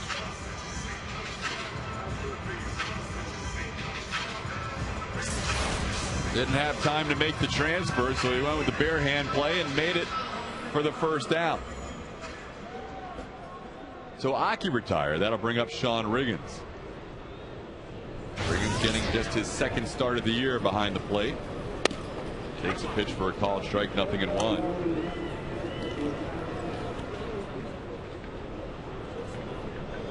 Well, since that first victory against the Rays back on April 10th as a starter, Hendrickson hasn't had another win as a starter. 8 straight starts with either a no decision or a loss. He lost 4 in a row after the win against the Rays. Then a no decision against the Twins where he lasted just 3 innings and then left the rotation. 1-1 pitch is chopped foul at the plate. It's 1-2. But with the Orioles shutting down a couple of their young pitchers lately, Mark Hendrickson back into the rotation for the final couple of weeks of the season. Dave Tremblay trying to figure out a way to end this 10-game losing streak for the O's. Also one of those September 3-city trips that we've often talked about. So difficult late in the year to have one of those 3-city trips. They went in Toronto, lost all the games of the Blue Jays, went into Cleveland, who at the time was in the midst of an 11-game losing streak, and the Indians swept the O's. Here's a ball hit pretty well to left field. Montañez over, though, and makes the play for out number 2. Come be a part of the Rays Fandemonium Thursday, October 1st through Sunday, October 4th. Scratch-off cards benefiting the Rays Baseball Foundation and the Florida Restaurant and Lodging Association Education Foundation will be available through a donation. Prizes will include Rays game-worn jerseys, Rays discounts around town, and even a Kia Forte. Visit RaysBaseball.com to get your tickets today. 2 outs, nobody aboard. Fernando Perez, the batter. Switch hitter batting right-handed against the lefty Hendrickson, takes a called strike.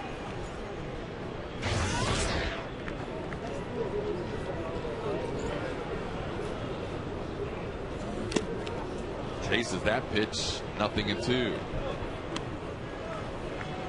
Hendrickson threw him a changeup there and had Fernando way out in front.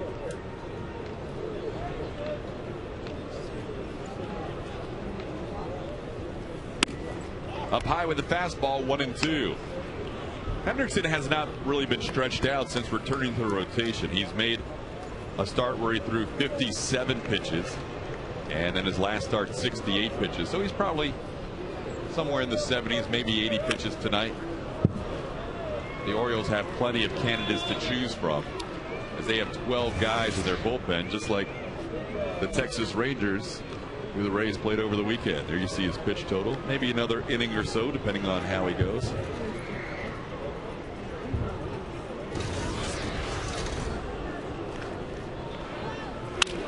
On the ground, right side. Roberts to his left.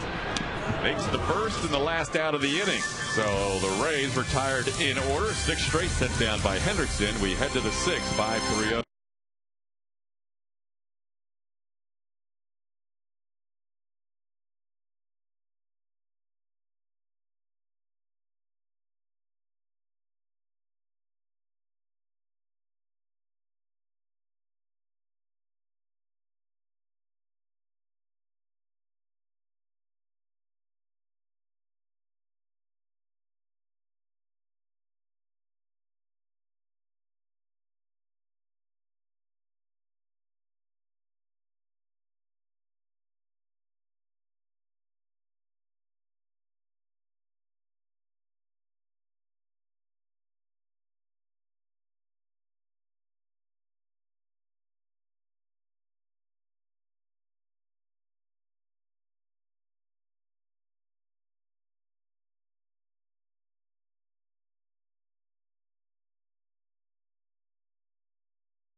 sign up to get a chance to meet one of your favorite Rays players. If the Rays pick up 10 strikeouts in a home game, log on to CanesStrikeout.com. Print a voucher that can be redeemed at Canes for a free Papa John's pizza. Get to Canes today. 6th inning, Ryan Roberts leads off for Baltimore. He has struck out twice, and he hit a 2-run home run his last time up. That 2-run home run would be the last batter that Jeff Neiman would face in tonight's game. Roberts with his 16th home run of the season. There's a ball hit hard and a diving catch by Ben Zobrist. All he needed was a few innings to acclimate himself down there. That's the kind of play we've seen from Ben Zobrist wherever he has played. Great reaction, stretching out, getting that first baseman's mitt down there and grabs it, showing it to Phil Cuzzy, the first base umpire, to make sure he records the out. Well, that has to feel good, as he had committed an error earlier and had another line drive that got by into right field. Here's a called strike to Lou Montañez, 0-1.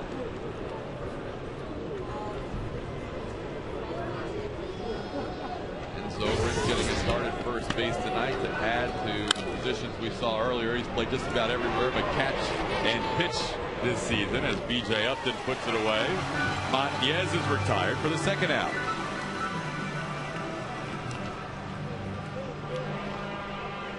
So far, Andy Sonnenstein has gone 2 in the 3rd innings. He's allowed just the 1 unearned run on a couple of base hits.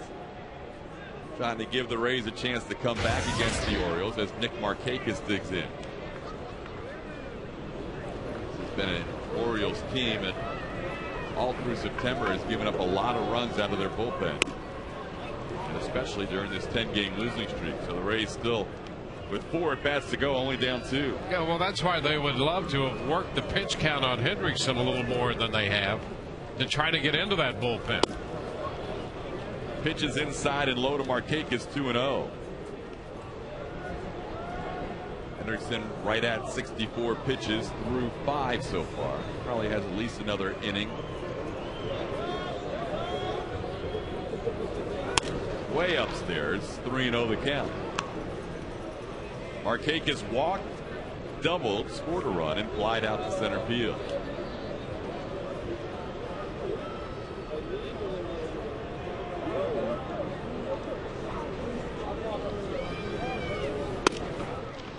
Four-pitch walk with 2 outs. Markakis reaches.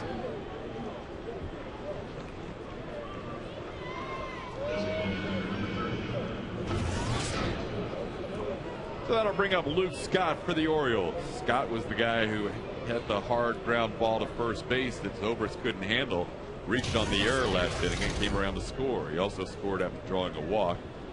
So Scott 0 for 2 with 2 runs scored. Sonnenstein was careful to Markakis, and Scott, after that at bat he had against him in the 5th, is 1 for 10 lifetime against Sonnenstein. Well, Sonny misses with that first pitch. It's 1-0.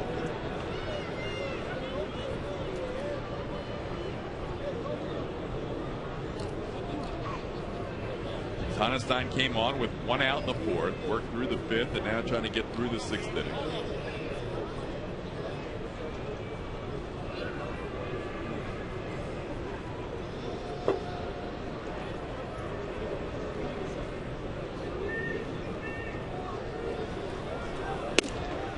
That's a called strike on the outside corner, 1-1.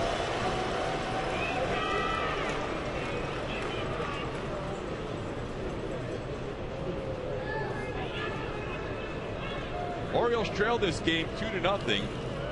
Baltimore scored 2 in the 3rd, 2 in the 4th, and 1 in the 5th. And they lead it 5-3. Now it's 1 ball and 2 strikes. Always fun to have rookies in town. Yeah, they're trying to shake it up a little bit, having lost 10 in a row, to make it fun. Well, that's not even a rookie. Yep. Ryan Moeller over there. Their Jeremy Chad Moeller over there. Yeah, Chad got it. Somebody gave it away. Pitch low and inside, 2-2.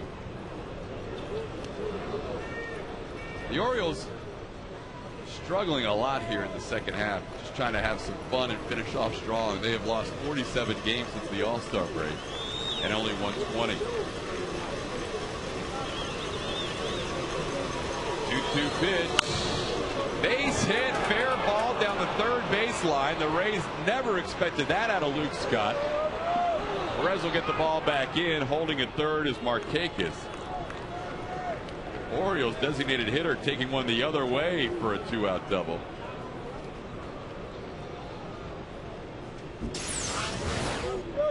Yeah, you can see the checkers double of the game, and this one barely fair with the extreme shift on. So Scott has his 26th double of the year. Kind of enjoyed that moment where nobody was close to the line except for Longoria at shortstop, and he ends up slicing one right down the line. Matt Wieters will get the intentional walk here with a base open. He's been their hottest hitter by far the last month or so. 2 hits tonight for the rookie catcher. And they will pitch to Melvin Mora. So 20-47 since the All-Star break for a team that was 40-48 going into the All-Star break. So life in Birdland for the Baltimore Orioles has not been good in the second half, and especially in September. Tonight trying to snap a 10-game losing streak, and this is a big spot for Dave Tremblay's group, leading 5-3 with the bases loaded here and 2 outs. Well, they had first base open, and you're right, Wieters has been so hot. He'd be swinging from the left side there, but Mora is not a soft touch, even though it's a righty on righty. We cited the problems that Sonnenstein has had getting right-handed hitters out this year, and Mora is one of them. Mora coming into this game was 7 of 16 against Sonnenstein lifetime, and 6 of 8 this year. Here's a pitch up high for a ball, 1-0. 6 of 8 this year against Andy with a double. So going with the righty-righty matchup, which hasn't always been strong for Sonnenstein, but also going away from the hot hat bat of Matt Wieters. There's the line drive. He's now 7 for 9 against Andy on the season. Perez picks it up and gets the ball back in. RBI number 2 on the night for Mora. And the Orioles now lead it 6-3.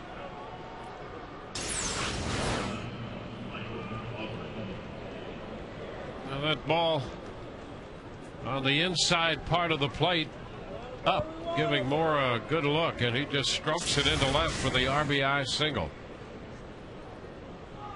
6 out of his last 7 now against Sonnenstein this year. And here's Michael Aubrey.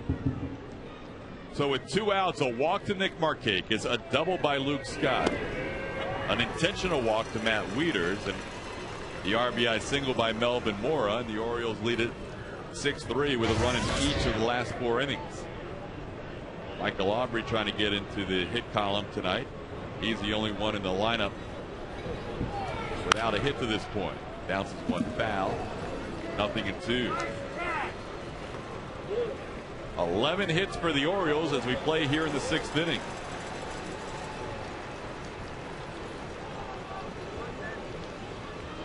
Luke Scott on third, Matt Wieters on second, Melvin Mora on first. Sonnenstein ahead, 0-2. Away with a breaking ball, 1-2.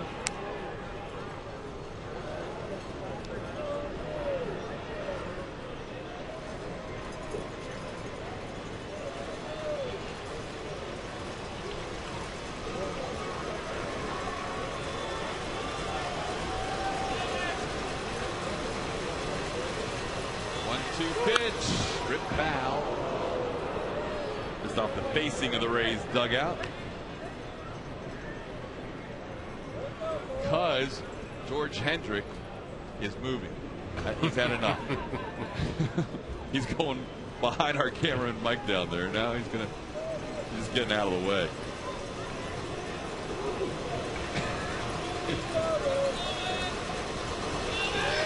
Another 1-2 pitch into left field. Perez over to his left, makes the catch on the slicing liner. That'll do it for the Orioles here in the 6th inning. 1 run on a couple of hits. Bases left loaded. It is Baltimore leading 6-3.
Got you under our wing.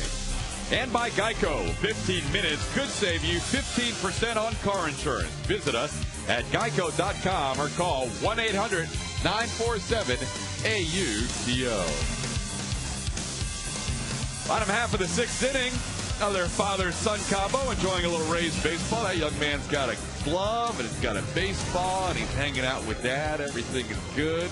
Dad's got a glove too, a little lefty glove. As the Rays come to bat here with the top of the order, Jason Bartlett will lead things off against Mark Hendrickson. Hendrickson making his 10th start of the year, and the longest he's gone in any start this season was his last start against Toronto, where he went 6 full innings, pitching into the 6th tonight. And Bartlett one-hops it towards short. His Turris with a throw over. And Jason retired for the 3rd time tonight. 1 away here in the 6th. Yeah, Hendrickson has just a great pitch count going, and that's exactly what the Orioles and Dave Tremblay were looking for, because during this losing streak, their pitching staff, and in particular the bullpen, has really been worked over. And Hendrickson has limited his pitches now, still in the mid-60s, 1 out into the 6th. In his last start at Toronto, he got through 6 innings with 68 pitches. And then again, they took him out. He has not been stretched out much since coming back from the bullpen. 57 pitches and then 68 pitches. The Orioles are one of the few teams that, as it counts 0-1 on Gabe Kapler, one of the few teams that lists the pitches out of the stretch in their starting line. In last start, 44 pitches out of the stretch, a couple of walks, 4 base hits. Tonight, he's made 0 pitches out of the stretch. Amazing. 6th inning baseball. He's allowed 3 runs on 3 solo home runs and everything out of the windup.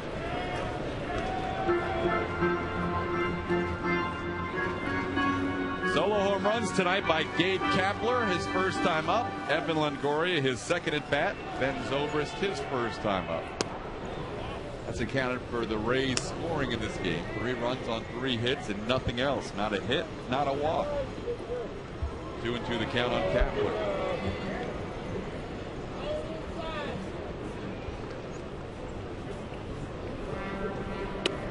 Down low, 3-2. Problem 2 with the Orioles and 12 guys in the bullpen is you end up running out of spaces to sit. Guys end up sitting on the ground down the line, just trying to enjoy a little baseball, the most comfort they can find. Breaking ball 3-2, and he loses Kapler. One out walk. Time to check back in with Whit Watson.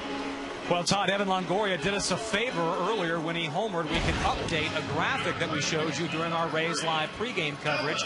Active home run leaders in the American League under the age of 26. Nick Markakis is atop that list for the O's. Jose Lopez, we saw him recently with Seattle, and now Longo at 59 at just 23 years and 357 days of age. B.J. Upton fourth on that list. Longo moving up the charts as we speak, Tom. All right. He's got a chance to reach 60 right here and get the Rays right back in it. Pitch misses upstairs for a ball, 1-0. This is the time of the game when Hendrickson may be showing a little bit of fatigue. Look at the home run here. Breaking ball that went right off that rooftop and into the Corona Beach Bar down there in left field. Rick Kranitz out on the mound. Their pitching coach taking some time as the bullpen starts to swing into action. So he's looking at the big lefty here, one out into the sixth inning, and even though that pitch count is pretty good, as you mentioned, he has not really been stretched out all that much, and Matt Albers is up in the bullpen. Well, one thing we've talked about with Jeff Neiman, especially early in the season, was after a long stretch of pitching out of the windup, then moving into the stretch for the first time and finding that consistent release spot. Neiman did a great job as the season went on, working through that after a little bit of a struggle early in the year. Now Hendrickson working out of the stretch for the first time tonight with a 1-1 count on Longoria. Outside, 2-1. Evan tonight struck out his first time up on a breaking ball and hit a home run down the line that you just saw. 32 home runs on the year, 110 RBIs. Swing and a miss. Longoria has the count even up at 2-2.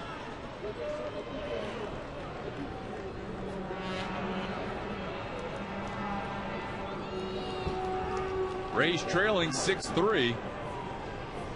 All three hits tonight have been home runs. Fouled away. Longoria stays alive, 2-2.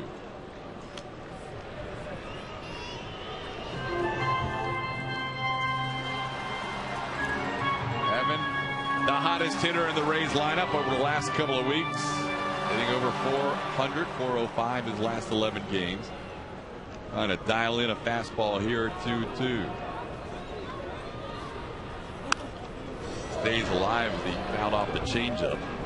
Yeah, we've seen Hendrickson use that changeup tonight to his advantage a couple of times, and he had Longoria all but fooled on that. He managed to stay alive out in front and foul it away.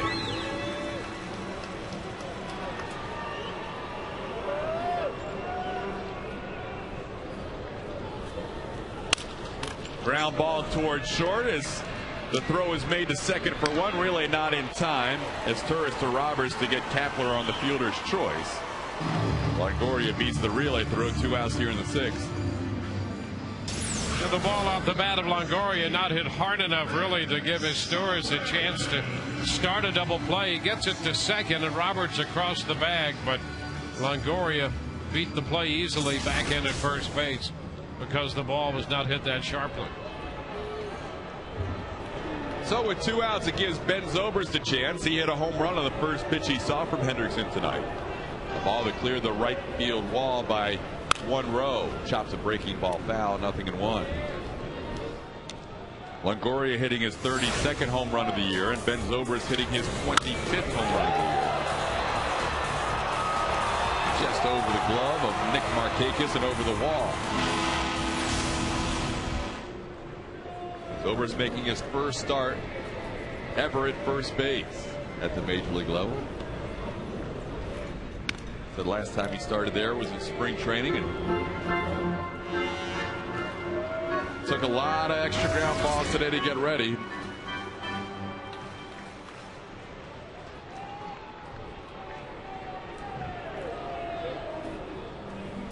Oh, 1 pitch down low, 1-1.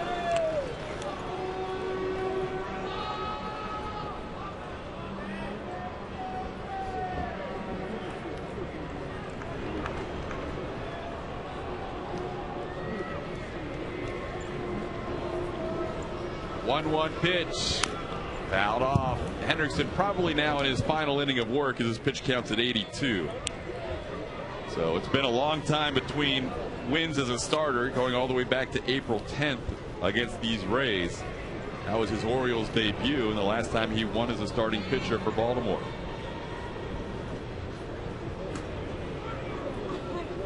He's one pitch away from getting out of the 6th here. 1-2 to Zobrist. Longoria on the move, easily has second base. Huge jump for Evan.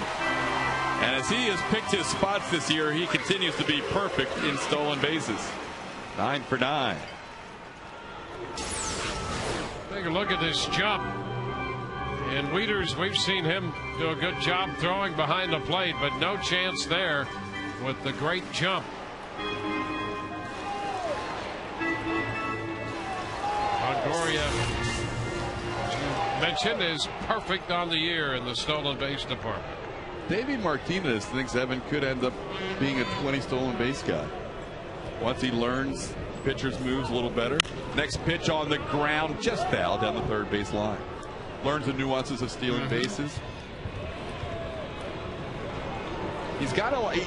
Evan doesn't think of himself as fast, but he's a better base runner than he gives himself credit for. Very solid instincts on the bases. Yeah, he's technically pretty sound in a lot of areas of his game.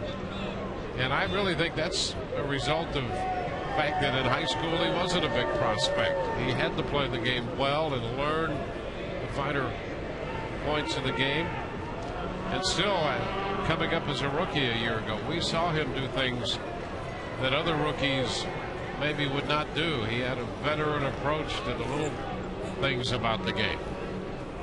2-2 to Zobrist, in on the hands, and a soft line drive caught by his Turris for the final out of the 6th. So one man left on base for the Rays. We head to the 7th at 6-3 Baltimore.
Touches your life. Turn to the St. Petersburg Times, winner of 2 2009 Pulitzer Prizes for excellence in journalism. To subscribe to the Times, the official newspaper of the Tampa Bay Rays, call 877 The Times or visit tampabay.com. 7th inning baseball. Here's Dwayne. Brian Shouse, the new pitcher for the Rays, and to face the left-handed bat of Jeff Fiorentino, who has been on base all 3 times tonight. He's walked, doubled, and singled, has scored a run, and has picked up a run batted in. Shouse is on for the 43rd time. 1-1. Neiman pitched 3 1/3, and Saudenstein 2 2/3. Pitch wide, 1 ball, 1 strike. Asturias will be next, and then Brian Roberts.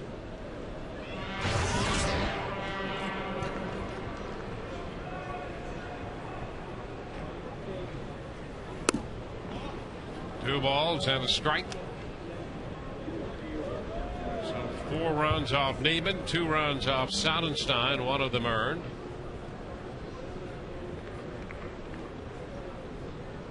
Souvenir apiece. Ground ball shortstop off the glove of Bartlett. He picks it up, and the throw is not in time. Fiorentino hit the ball sharply as Bartlett went to his left and could not come up with it cleanly. Still made a play out of it, but it was just not in time. He's going to be charged with an error on this ground ball. Tough play to his left, but one that Jason normally makes. Once he bobbled that, Fiorentino easily beat it out. So the Rays charged with their 2nd error of the game. Stewart fouls 1 out of play. That's a strike.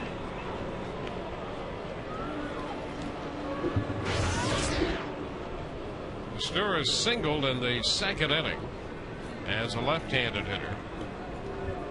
He's been better from the right side than the left side.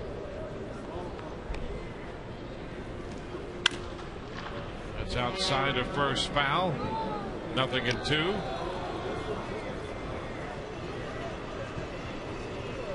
There's Dale Thayer busy in the Rays bullpen up the right field line.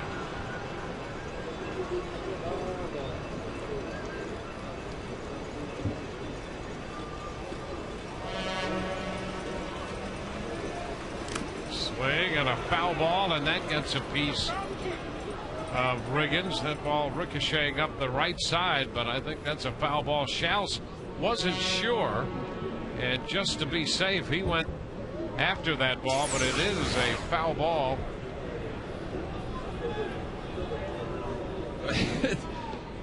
It almost hit his turrets. It was one of those sliders that comes in on the right-hand hitters, and I don't know how he got a piece of it. It hit Esturris in the back thigh and then hit Riggins on the left wrist. How about that ball? Foul tip off the thigh, off the wrist.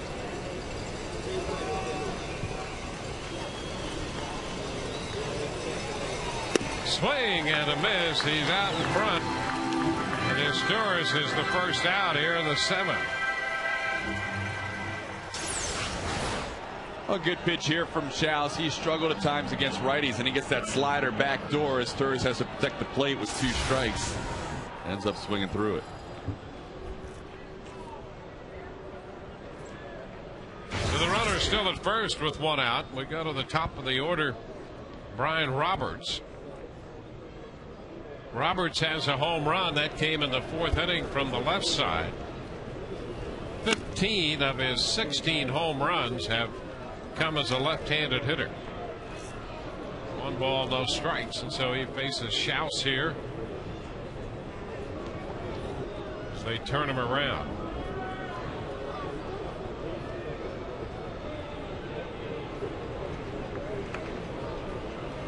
Runner takes off. The pitch is a ball. Throw to the shortstop side of the bag, and Fiorentino has his first stolen base.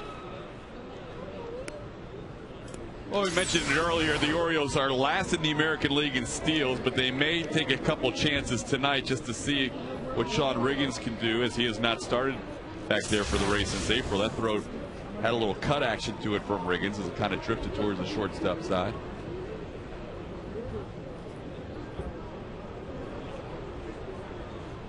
So the Orioles again have a man in scoring position.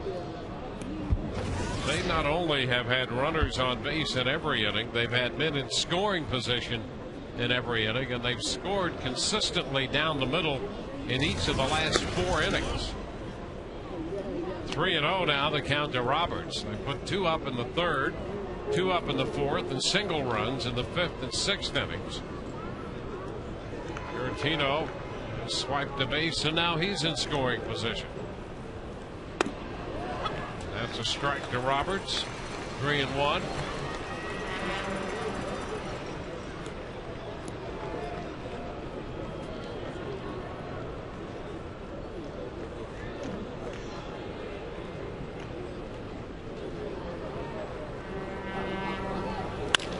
High drive into center, charged by BJ.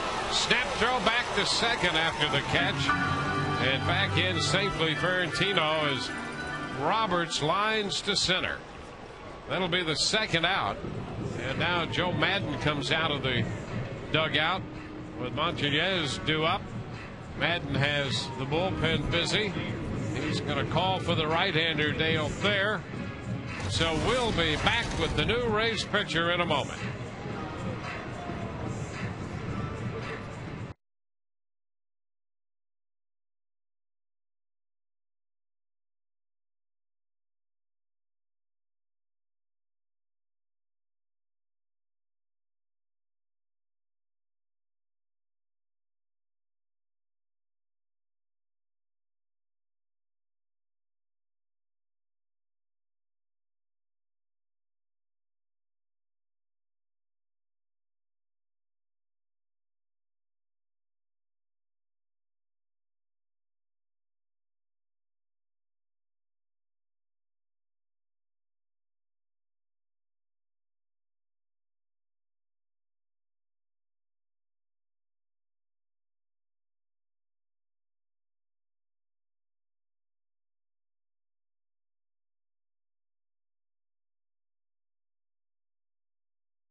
They're on, and Montanez, the hitter.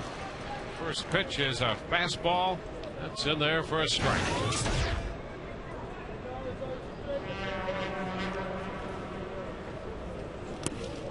This one into the dirt, and over to third base goes Ferentino. Riggins tried to swipe at that ball. So a wild pitch charge to Thayer. Well, for Riggins, a couple of the guys tonight he hadn't caught this year, Jeff Neiman and Brian Shouse, but for Andy Sonesson and Dale Thayer, he has caught them, and Riggins tried to make the play with his glove only and didn't shift his body until it was too late. 2 balls and a strike.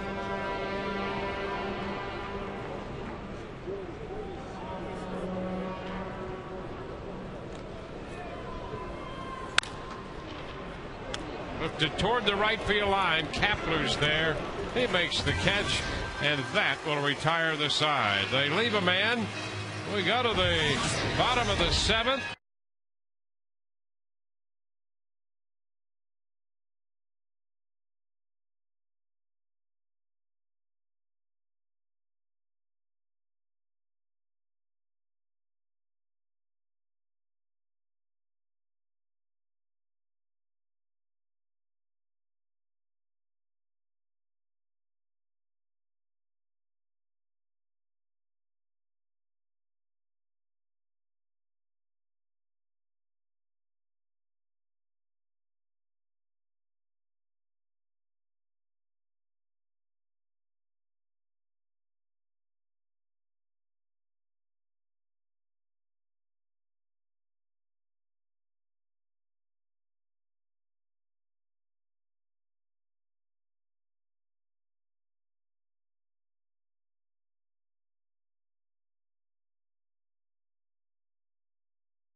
to speed with the AT&T Rapid Rewind.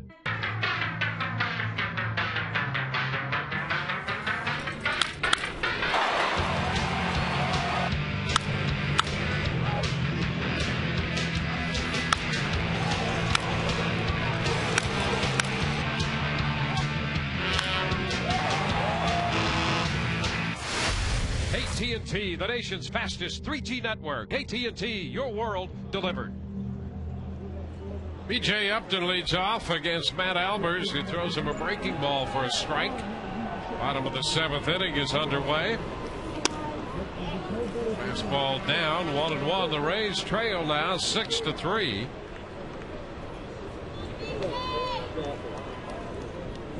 Six innings for Mark Hendrickson, the starting pitcher for Baltimore tonight.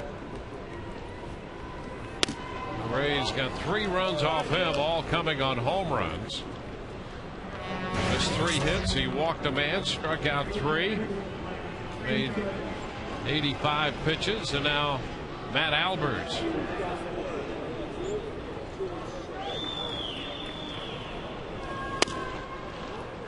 Two and two. Upton hitting .237. He's grounded out to third and is grounded out to short.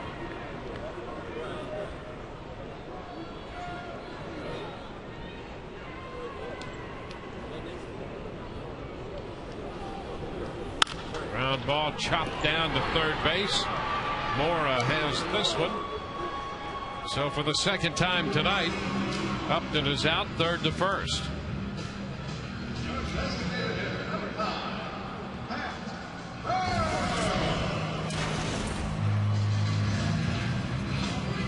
Pat Burrell. Pat's 0 for 2.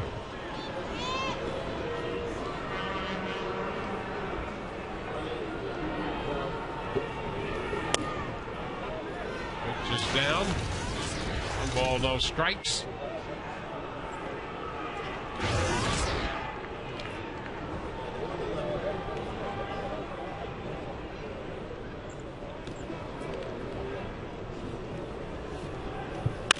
Ground ball right side. That's going to bounce through. The Rays have a base hit here with 1 out in the 7th. 1 on, 1 out, and Akadori Iwamura is going to be up there. Hockey made a fine defensive play back in the 2nd, the subject of our Coors Light freeze cam.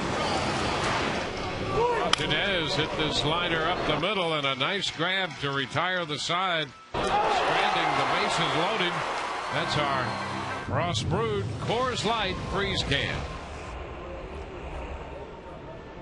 Here's Hockey looking for his first hit. Shortens on the bat, takes the pitch down. Hockey retired in the 5th inning on a barehanded pickup and throw play by the second baseman Roberts.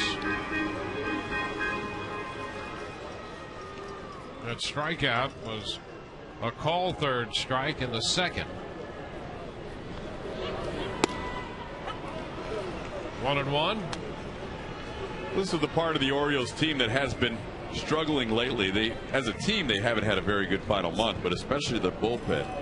In the month of September, a 6.43 ERA, and they've had a handful of leads that they have not been able to close out. It's fouled out of play, and on this road trip, it's 784. So things have continued to slide in the bullpen department. This is the 7th game of a 10-game, 11-day road trip for the Orioles. Right now on a 10-game losing streak. Hockey, did he go on the check to third? Fairchild says he did, and he's out on strikes. I'm not sure about that one. They always look worse when the check swings, but to the naked eye, that didn't look like a swing. That's close. Hockey out on strikes, 2 gone. Now Sean Riggins.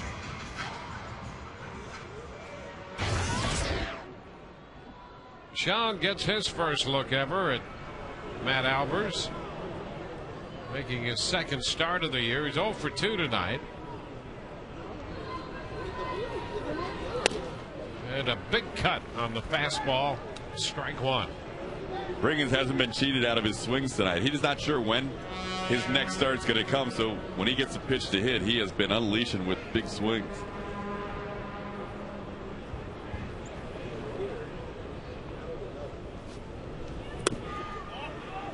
One ball, one strike.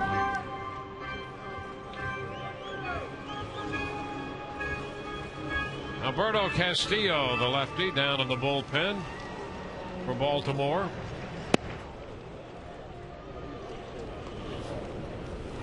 Ground ball. There's a base hit for Riggins. Single into left. Earl stops at second. Sean has his first hit of the night. He is 1 for 3. Well, Riggins hit the ball pretty well last time when he lined into left field. This time he gets a fastball in the inner half and hits it between short and third. Good level swing there for Riggins. That has to feel good. It's getting a hit here for the first time since April at a big league game. 2 men on with 2 men out. Willie Ibar will pinch hit for Fernando Perez. Perez had gone 0 for 2, a couple of ground balls. Well, since Fernando has his wrist hurt and he jammed it in that play in center field here at Tropicana Field, his left-hand swing hasn't been as good as his right-hand swing. In fact, yesterday, a great example where he bunted. He had an opportunity to bunt there. So hitting left-handed, not a strength for him. They're going to go with Ibar in this situation, down 3 with only 7 outs to play with. Perez had started tonight in left field. Rick Kranich, the pitching coach, spending a few moments with his pitcher, Matt Albers.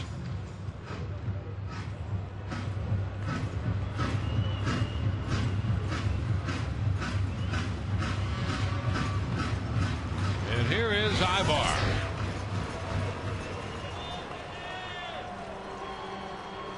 No for 1 lifetime against Albers.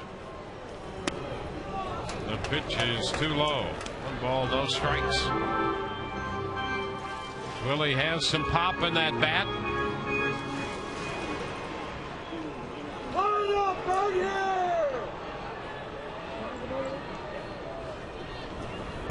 And the breaking ball, he drops that in there for a strike. 1-1.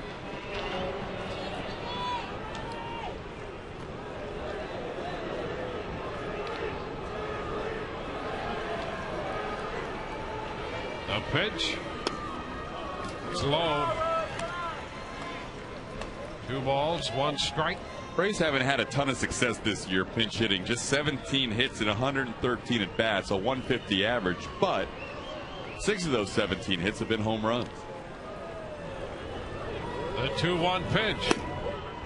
A strike down around the knees. 2-2.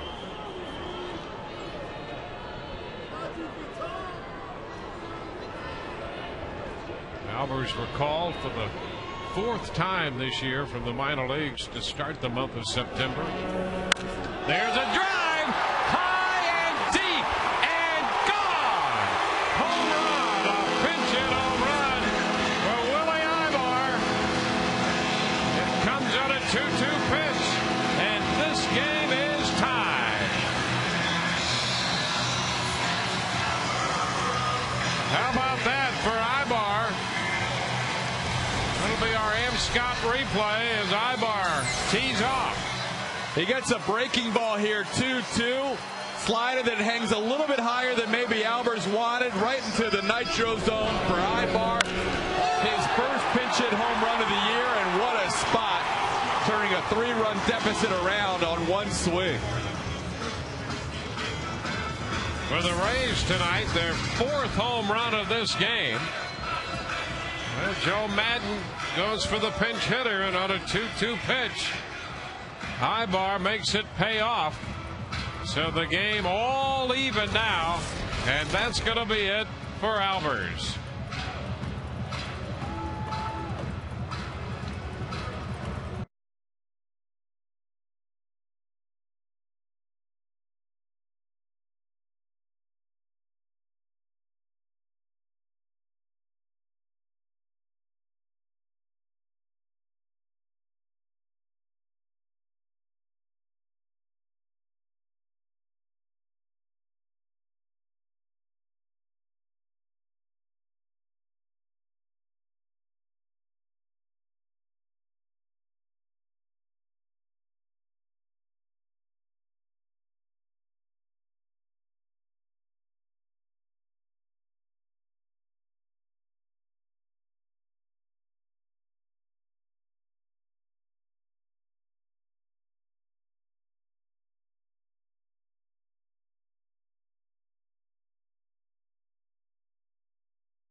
contest. Here's another look as he tees off on this breaking pitch from Albers. Breaking right into his nitro zone, down and in to a left-handed hitter. Now Chris Ray, the new pitcher. First pitch to Bartlett is a strike. Chris Ray, the Tampa native, 45th game of the year, former closer for the Orioles. That's outside. It's 1-1. Well, let's say in the pinch hit home run department, Ben Zobrist has 3, Kapler a couple, Zahn 1, and now Ibar 1. 2-1 the count to Bartlett. First career pinch hit home run for Willie Ibar, and what a time for the Rays. And in the other dugout, the Orioles are thinking, oh no, don't tell me, here we go again. They're just not able to put games away. And the pitch is low to Bartlett. 3-1. Everything's contagious in your bullpen. When things are going well, it seems like everybody's getting the job done. When you run into a bad stretch, it seems to be contagious as well. Bartlett fouls it out of play, and the count is full. So all of the runs for the Rays tonight have come via the home run. 3 solo homers and the pinch hit 3-run home run by Ibar. And ball 4 is high. So Bartlett draws the walk against Ray. And Kapler's due, but Carl Crawford is available, and he's going to pinch hit here for Kapler. So Crawford will come off the bench. Will be the second pinch hitter of the inning.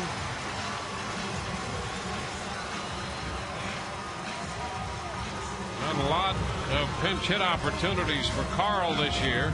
He's just 0 for 2. The last time he had an opportunity as a pinch hitter, the bases were loaded. Joe Madden sent him up as a pinch hitter, and he popped one up. And Joe said, hey, this is a guy that's never had much of a pinch hitting experience, pinch hitting resume his whole career. You're right, only 3 chances so far this year now. Here he is with a runner at first. Step back and a look over there by Ray. Bartlett with great speed.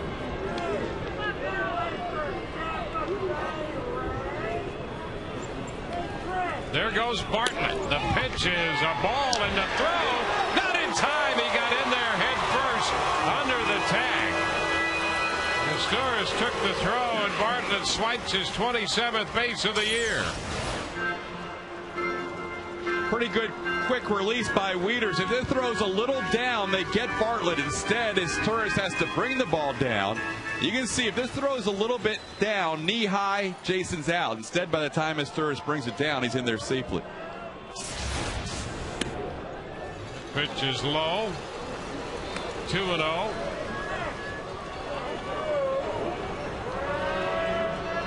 The Rays get a steal, moving Bartlett into scoring position.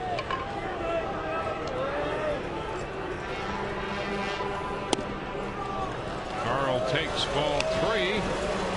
3-0.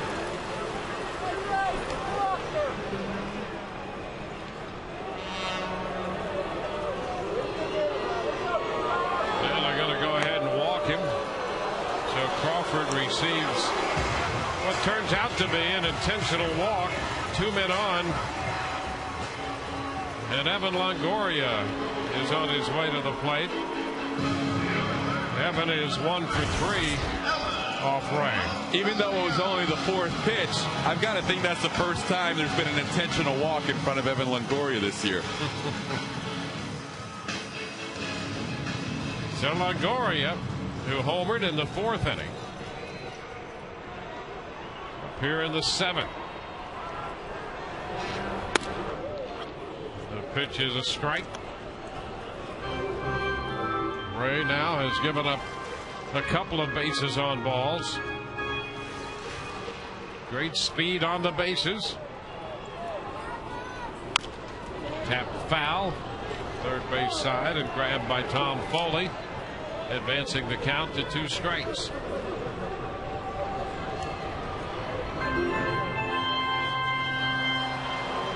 Six runs, 11 hits, for Baltimore. How about this? The Orioles have stranded 11. The Rays have stranded 1 tonight.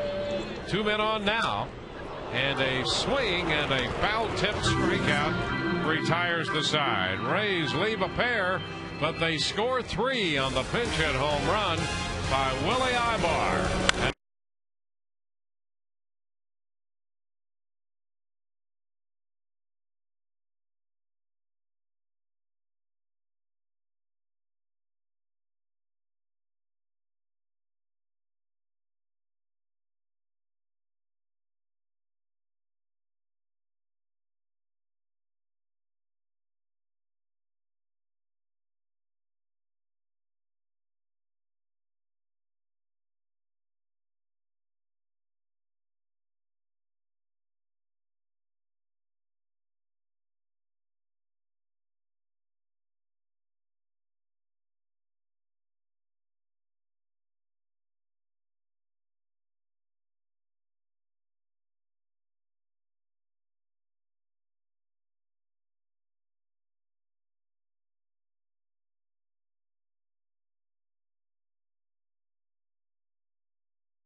We're tied 6-6 as we move into the 8th inning.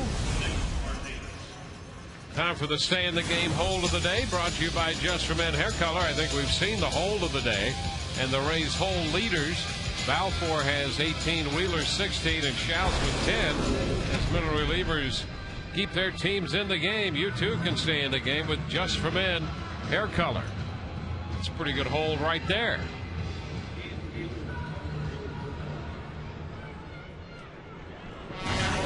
Randy Choate will be the new pitcher for the Rays.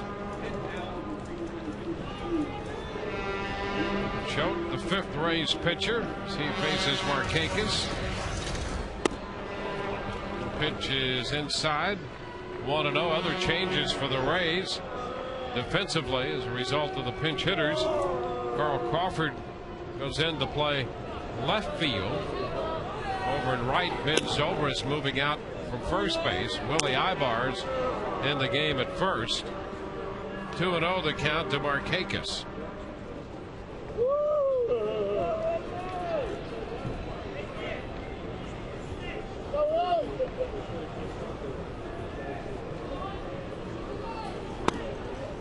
And that's inside.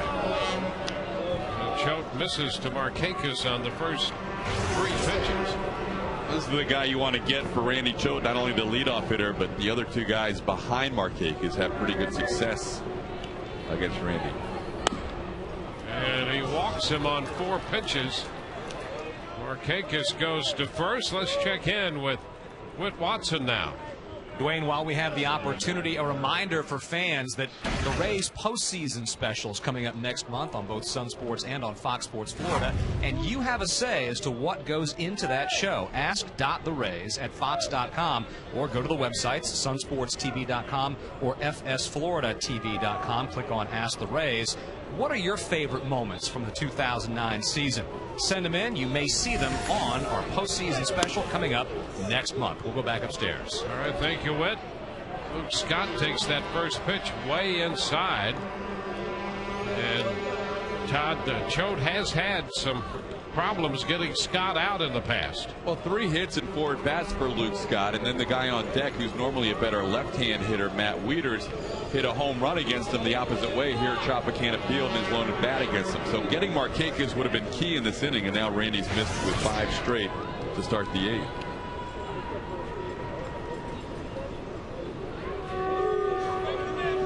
First, Markakis back in. Markakis on base for the 4th time. He has walked 3 times and has doubled tonight.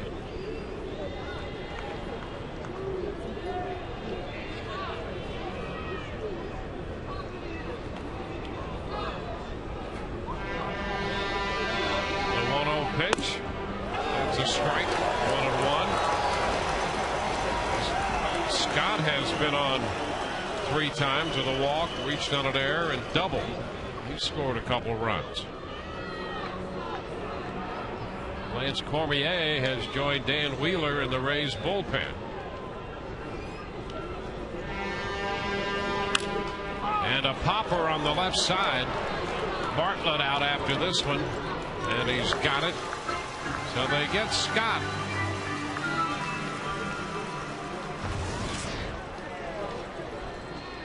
One away with Markakis still at first, and Matt Wieters is due up. Wieters has also been on base 3 times. They've just had base runners all over the place tonight, and one on here in the 8th.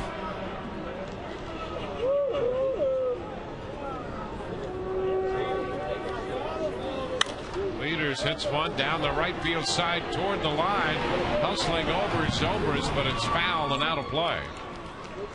Strike 1.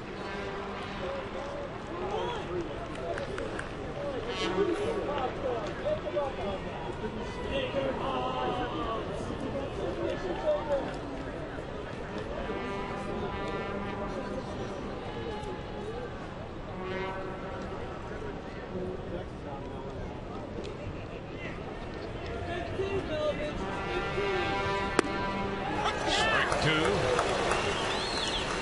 Wieters now hitting .290 on the year.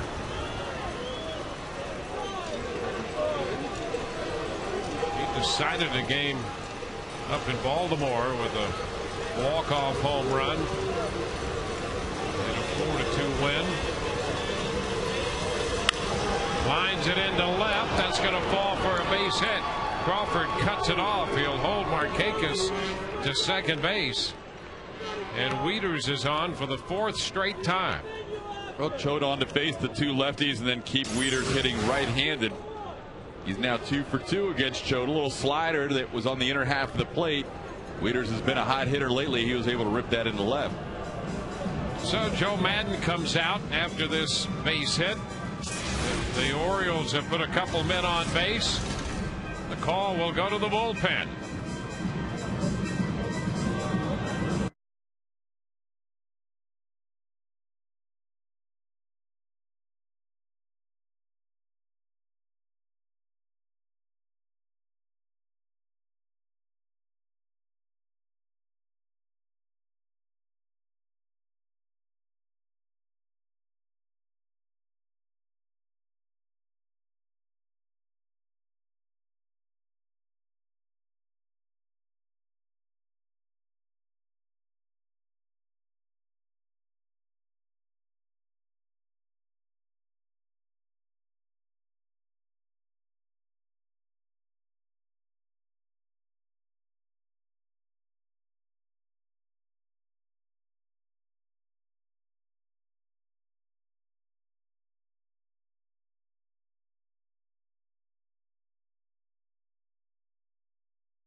Steelers road ahead the next couple nights. With you tomorrow beginning at 6:30 on Sun Sports. Wade Davis against Jeremy Guthrie. And then Wednesday on Fox Sports Florida, James Shields against David Hernandez. And our coverage begins at 6:30 as well. Dan Wheeler becomes pitcher number 6 for the Rays tonight. He's on to face Melvin Mora. With runners at first and second and 1 out. The game tied 6-6. Markakis walked and Wieters singled. In between, Scott popped out. And now here's Mora.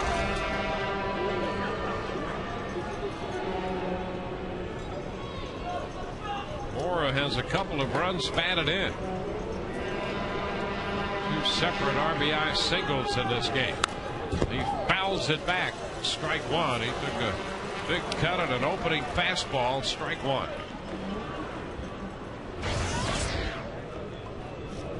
Mora doubled in the second. Picked up an RBI in the third and a run batted in the 6th inning.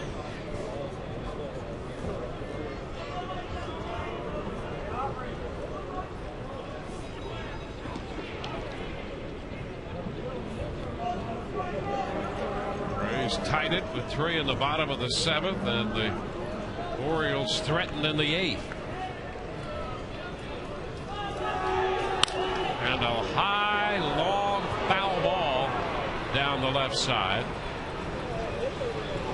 A breaking pitch.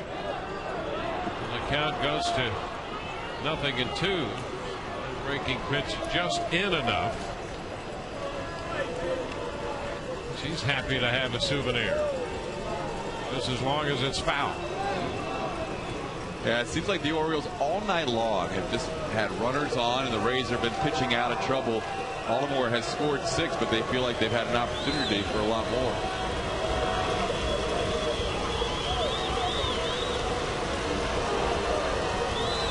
The 0-2, and it's low, blocked by Riggins. Trying to get Mora to chase a breaking ball out of the strike zone. 1 ball, 2 strikes.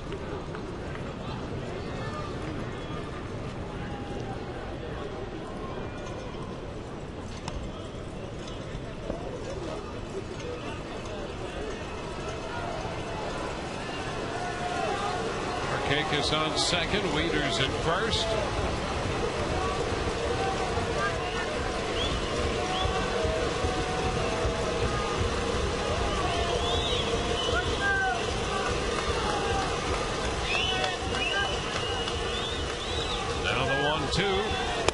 And he got it. Strike 3 call.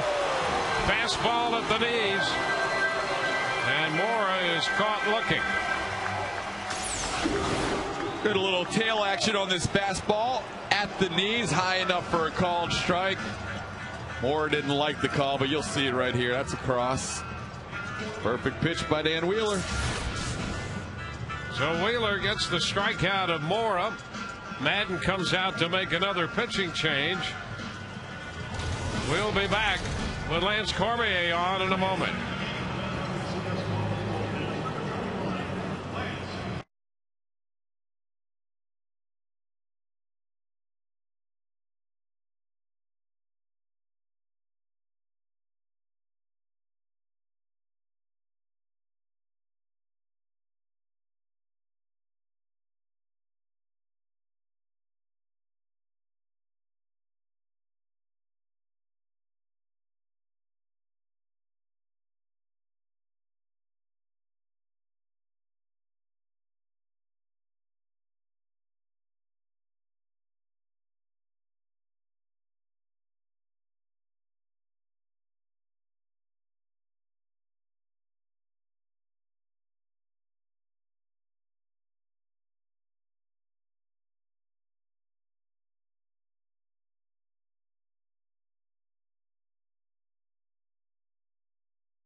He wants Lance Cormier here to face Michael Aubrey, the first baseman. 2 outs now with runners at first and second, and Cormier's on for the 51st time. Joe Madden likes to use Cormier against lefties. They're hitting 15 points lower than against right-hand hitters, so he brings Cormier in today like he did yesterday to face a lefty hitter. Michael Aubrey, line to left his last time up there. Cormier delivers a pitch down and in. 1 ball, no strikes.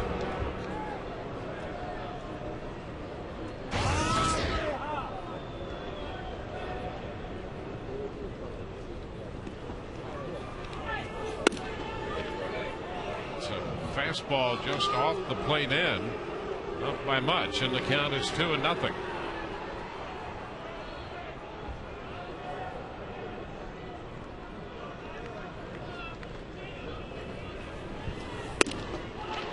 That's strike 1, 2-1.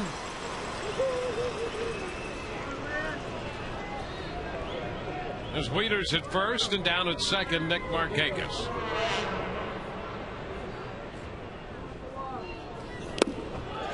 2-2.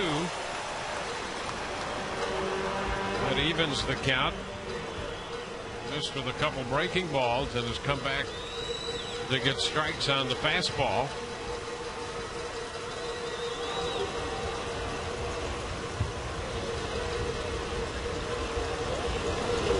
And a swing and a miss.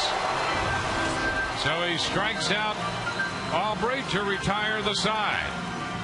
We go to the bottom of the 8th, still tied 6-6.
Brought to you by your Select 7 Buick Pontiac GMC dealers.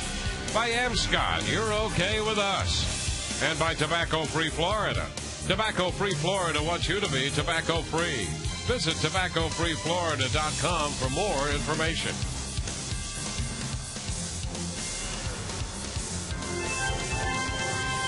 On to the bottom half of the 8th inning.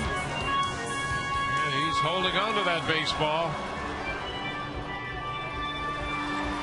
Vince Zobrist will open the bottom of the 8th, facing Chris Ray.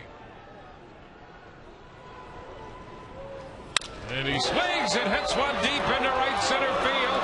That ball is going to be an extra base hit in between Markakis and Ferentino. A 2-base hit as Zobrist hung one out there into right center field. Markakis made a bid for it, just out of his reach for the double. You can see Markakis looking up at the video board here at Tropicana Field at the replay. He covers as much ground as anybody in right field. He's got long strides, and for a moment it looked like he was going to make a great catch. He's robbed the Rays of so many base hits so far this year. That was just off the tip of his glove. Fortunately for the Rays, Markakis unable to catch up to that. Here's B.J. Upton 0 for 3 tonight. Shows bunt, takes a breaking ball wide. 1 ball, no strikes. Orioles expecting bunt here with the corners in. B.J. Upton does have that ability with that swing that he can inside out a ball to the right side. And away again. See B.J. shorten. The count is 2-0. He could get a 2-0 if he fakes the bunt, just a take here to see if he can get ahead of the count 3-0.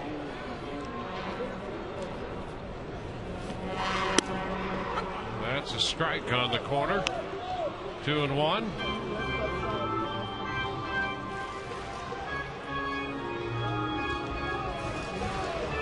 Castillo throwing again, joined by Danny Baez in the bullpen for Baltimore. And a foul back into the right. BJ trying to go that way. Took a shot to the right side, ground ball, fly ball, right side, just trying to advance Zobrist over to third.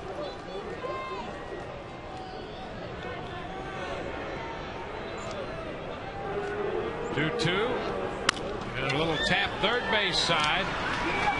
This will advance the runner as Storis had to go to first base on that tap, and Zobrist advances to third base.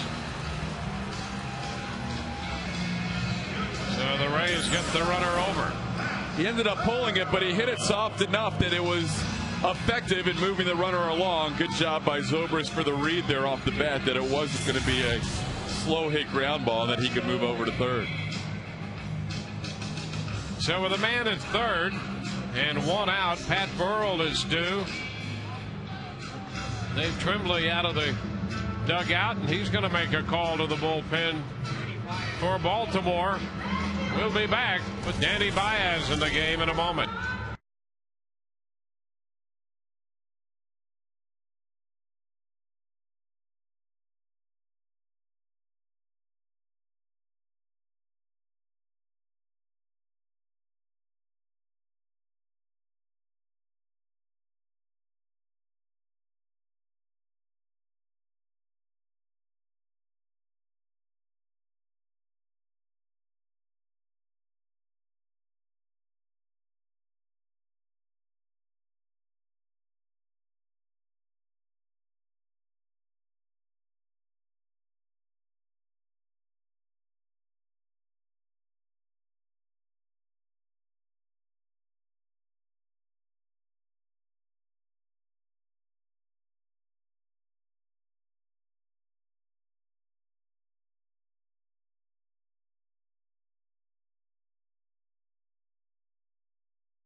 Reminder, Wade Davis will be on the mound tomorrow for the Rays against Jeremy Guthrie on Sun Sports in high definition. We'll have that game at 6:30 for you. Danny Baez, the new pitcher, to face Pat Burrell against the drawn-in infield. And the pitch is hammered foul. Out of play down the left side. Strike 1. Well, some interesting choices here with Baez in. Burrell 4 of 7 lifetime against him. Castillo, the lefty, stays busy in the bullpen as Baez is on for the 57th time. Pitch inside. Fastball. It's 1-1.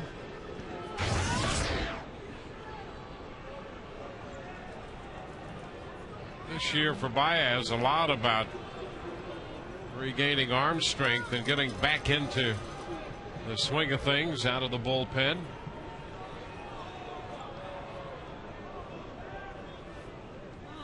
And there's a high fly ball back into left center field. Fiorentino, the center fielder, will make the catch. Tag at third. Zobrist is going to score, and the Rays take a 7-6 lead on a sacrifice fly. The run is charged to Ray. So the Rays, who scored 3 in the 7th to tie, have scored a run here in the 8th to take the lead. Danny Baez doesn't strike out a lot of hitters anymore, and Dave Tremblay was hoping he could get ahead of the count and then maybe use that splitter to get a ground ball. Instead, he left a fastball up, and Pat Burrell was able to drive it deep enough to score the run. Nice job by Burrell. Here's Aki fouling one back. That's a strike.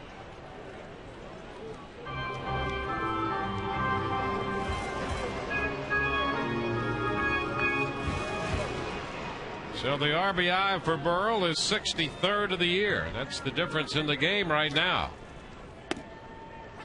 There's a strike to Aki.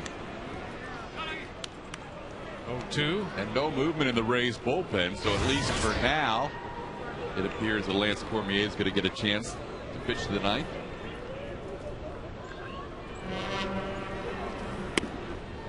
Aki takes it low, 1-2. And the Rays used 3 pitchers in the 8th, Choate, Wheeler, and Cormier.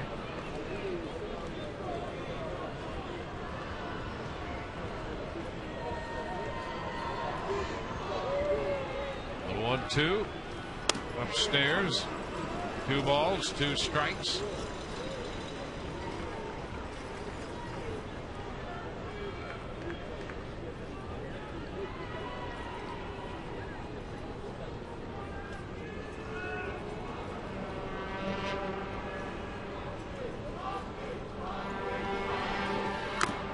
A swing and a foul tip strikeout to retire the side.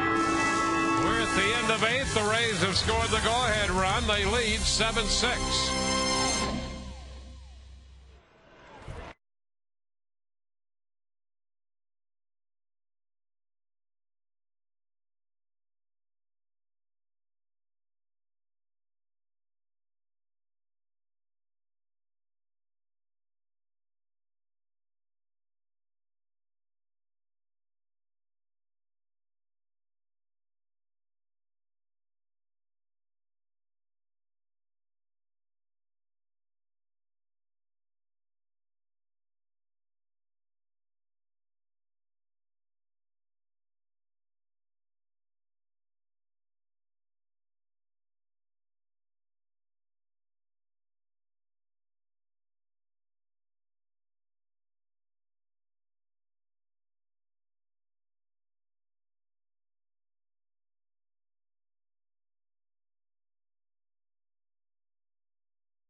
Arno enters the game behind the plate for the Rays here in the 9th. He takes over for Sean Riggins. Lance Cormier back out there on the mound. Neiman worked 3 1/3. Sonnenstein 2 2/3. Schaus, Thayer, Choate, Wheeler, and Cormier have all followed. Jeff Fiorentino steps in. He's been on base 4 times tonight. And the first pitch is a strike on the inside part of the plate. He was trying to pull away from the plate, draw that first pitch ball. But it's a strike, and it's an 0-1 count.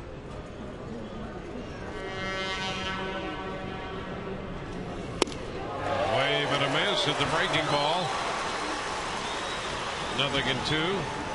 You can see why he might pull away from a pitch close, because that back foot is up as close to the plate in that back corner as it can get.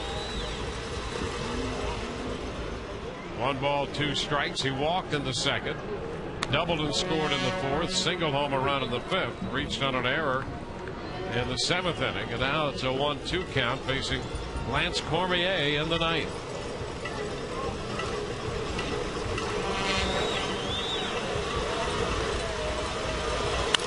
Ground ball rolled to second. Iwamura has it, and the throw to Ibar. 1 away here in the 9th. Ty Wigginton will now come on to pinch hit for Cesar Izturis. Rays Live, the post game comes up. We'll be around for that, and so will Whit Watson. By the way, this is, I think, Whit's final appearance for us on the Rays baseball this year, and I'd just like to say that it's been great having him, and we really enjoyed it. And it's sad to see that this is the final appearance he has this year. There's a strike call to Ty Wigginton. And Balfour is up in the bullpen now for the Rays.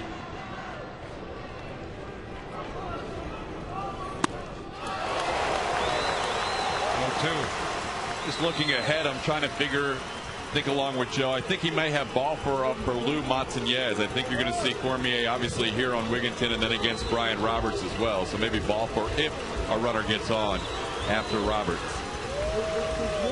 2 strikes the count here to Ty Wigginton, the pinch hitter. Upstairs, it's 1-2.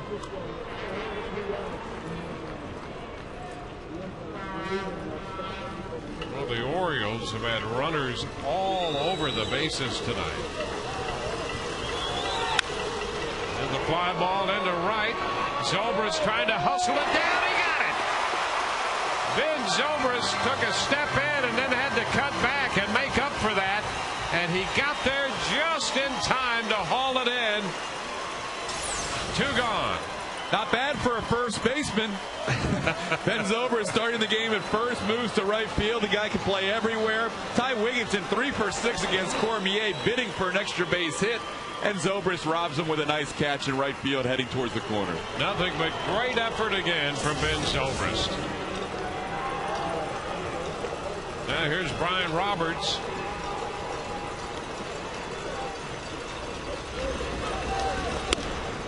And the breaking pitch started away, caught the corner. That's a strike.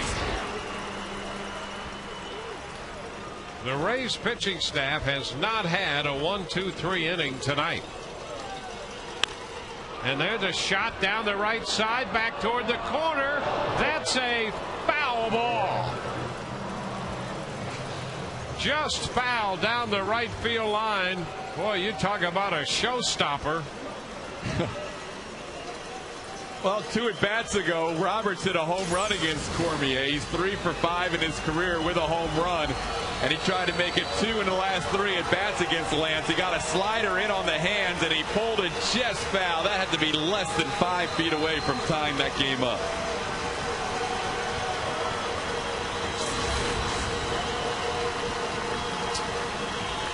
Well, that's enough excitement. 2 strikes the count. And a ground ball backhanded by Bartlett. Throw to first is high, and that's going to be an infield hit. Ibar went up to corral it to keep it from getting by him. And Roberts follows up with an infield hit. Joe Madden's going to come out of the dugout as we take another look at the effort by Bartlett. Jason knew he had to hustle with Brian Roberts running. He had to throw off balance. Even if the throw's on the money, he doesn't get a chance there. I think Roberts beats that out. So another pitching change coming. Grant Balfour gets the call.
71st appearance for Grant. This is pitcher number 8 for the Rays.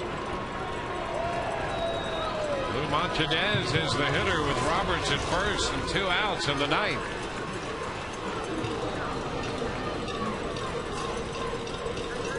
And the pitch from Grant is high, ball 1. In yesterday's win for the Rays and come from behind fashion, Grant Balfour picked up 2 outs in the ninth, and then Lance Cormier came on for the final out and the save. Now they get the flip roles where Cormier gets the first 2 outs and Balfour can get a 1-out save. Pitch is low. 2-0. Another look at that pitch, just down. Pretty close, but low.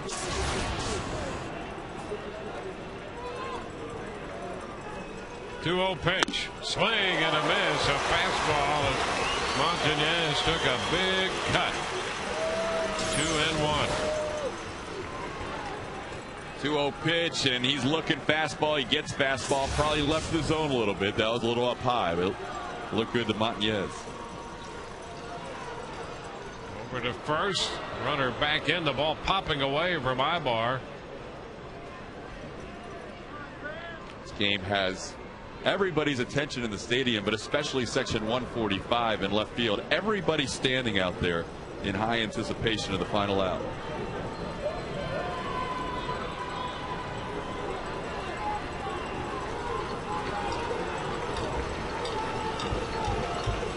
Over to first again. Roberts back in.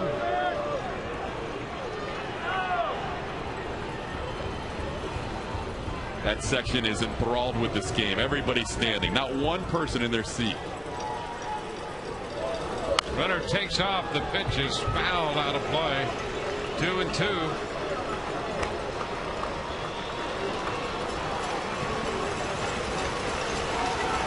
Now the rest of the crowd will stand. All righty. 2 balls, 2 strikes. Section 145 leaders again.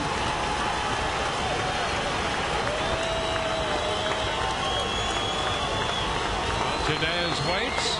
Oh, very close for ball 3. Just a little bit outside. The count goes to 3-2. That is a tough pitch to take. If you're Montanez, you feel good about that. That's on the corner. Maybe it was called a little low, but how do you take that with 2 strikes, 2 outs in the ninth? That's the question. 3-2 and a high popper right side. Headed into foul territory. Aki's there, and it drops in the bullpen. Evil Moore trying to track it and make an over-the-shoulder catch. And so on the pop foul, Montanez will get another shot. Willie Ibar was going straight back, and Aki seemed a little tentative at the end here. I'm not sure if he lost this, but he's not going full out there. I think he's looking for Ibar to pick up that ball, but that's got to be Aki's play. He's got the better angle, and he looks over at Willie, and at the last second, I'm not sure if he tracked that very well the whole way. So it's 2 outs, runner at first, full count pitch again. Runner goes, and the pitch is lined into left. Crawford makes the catch as that ball started to sink. He grabbed it, and the Rays are winners. It's a 7-6 final. The Rays won a big one yesterday, 7-6. Pull this one out, 7-6, to take game 1 of this homestand and the first game of this 4-game series. Here's the line drive caught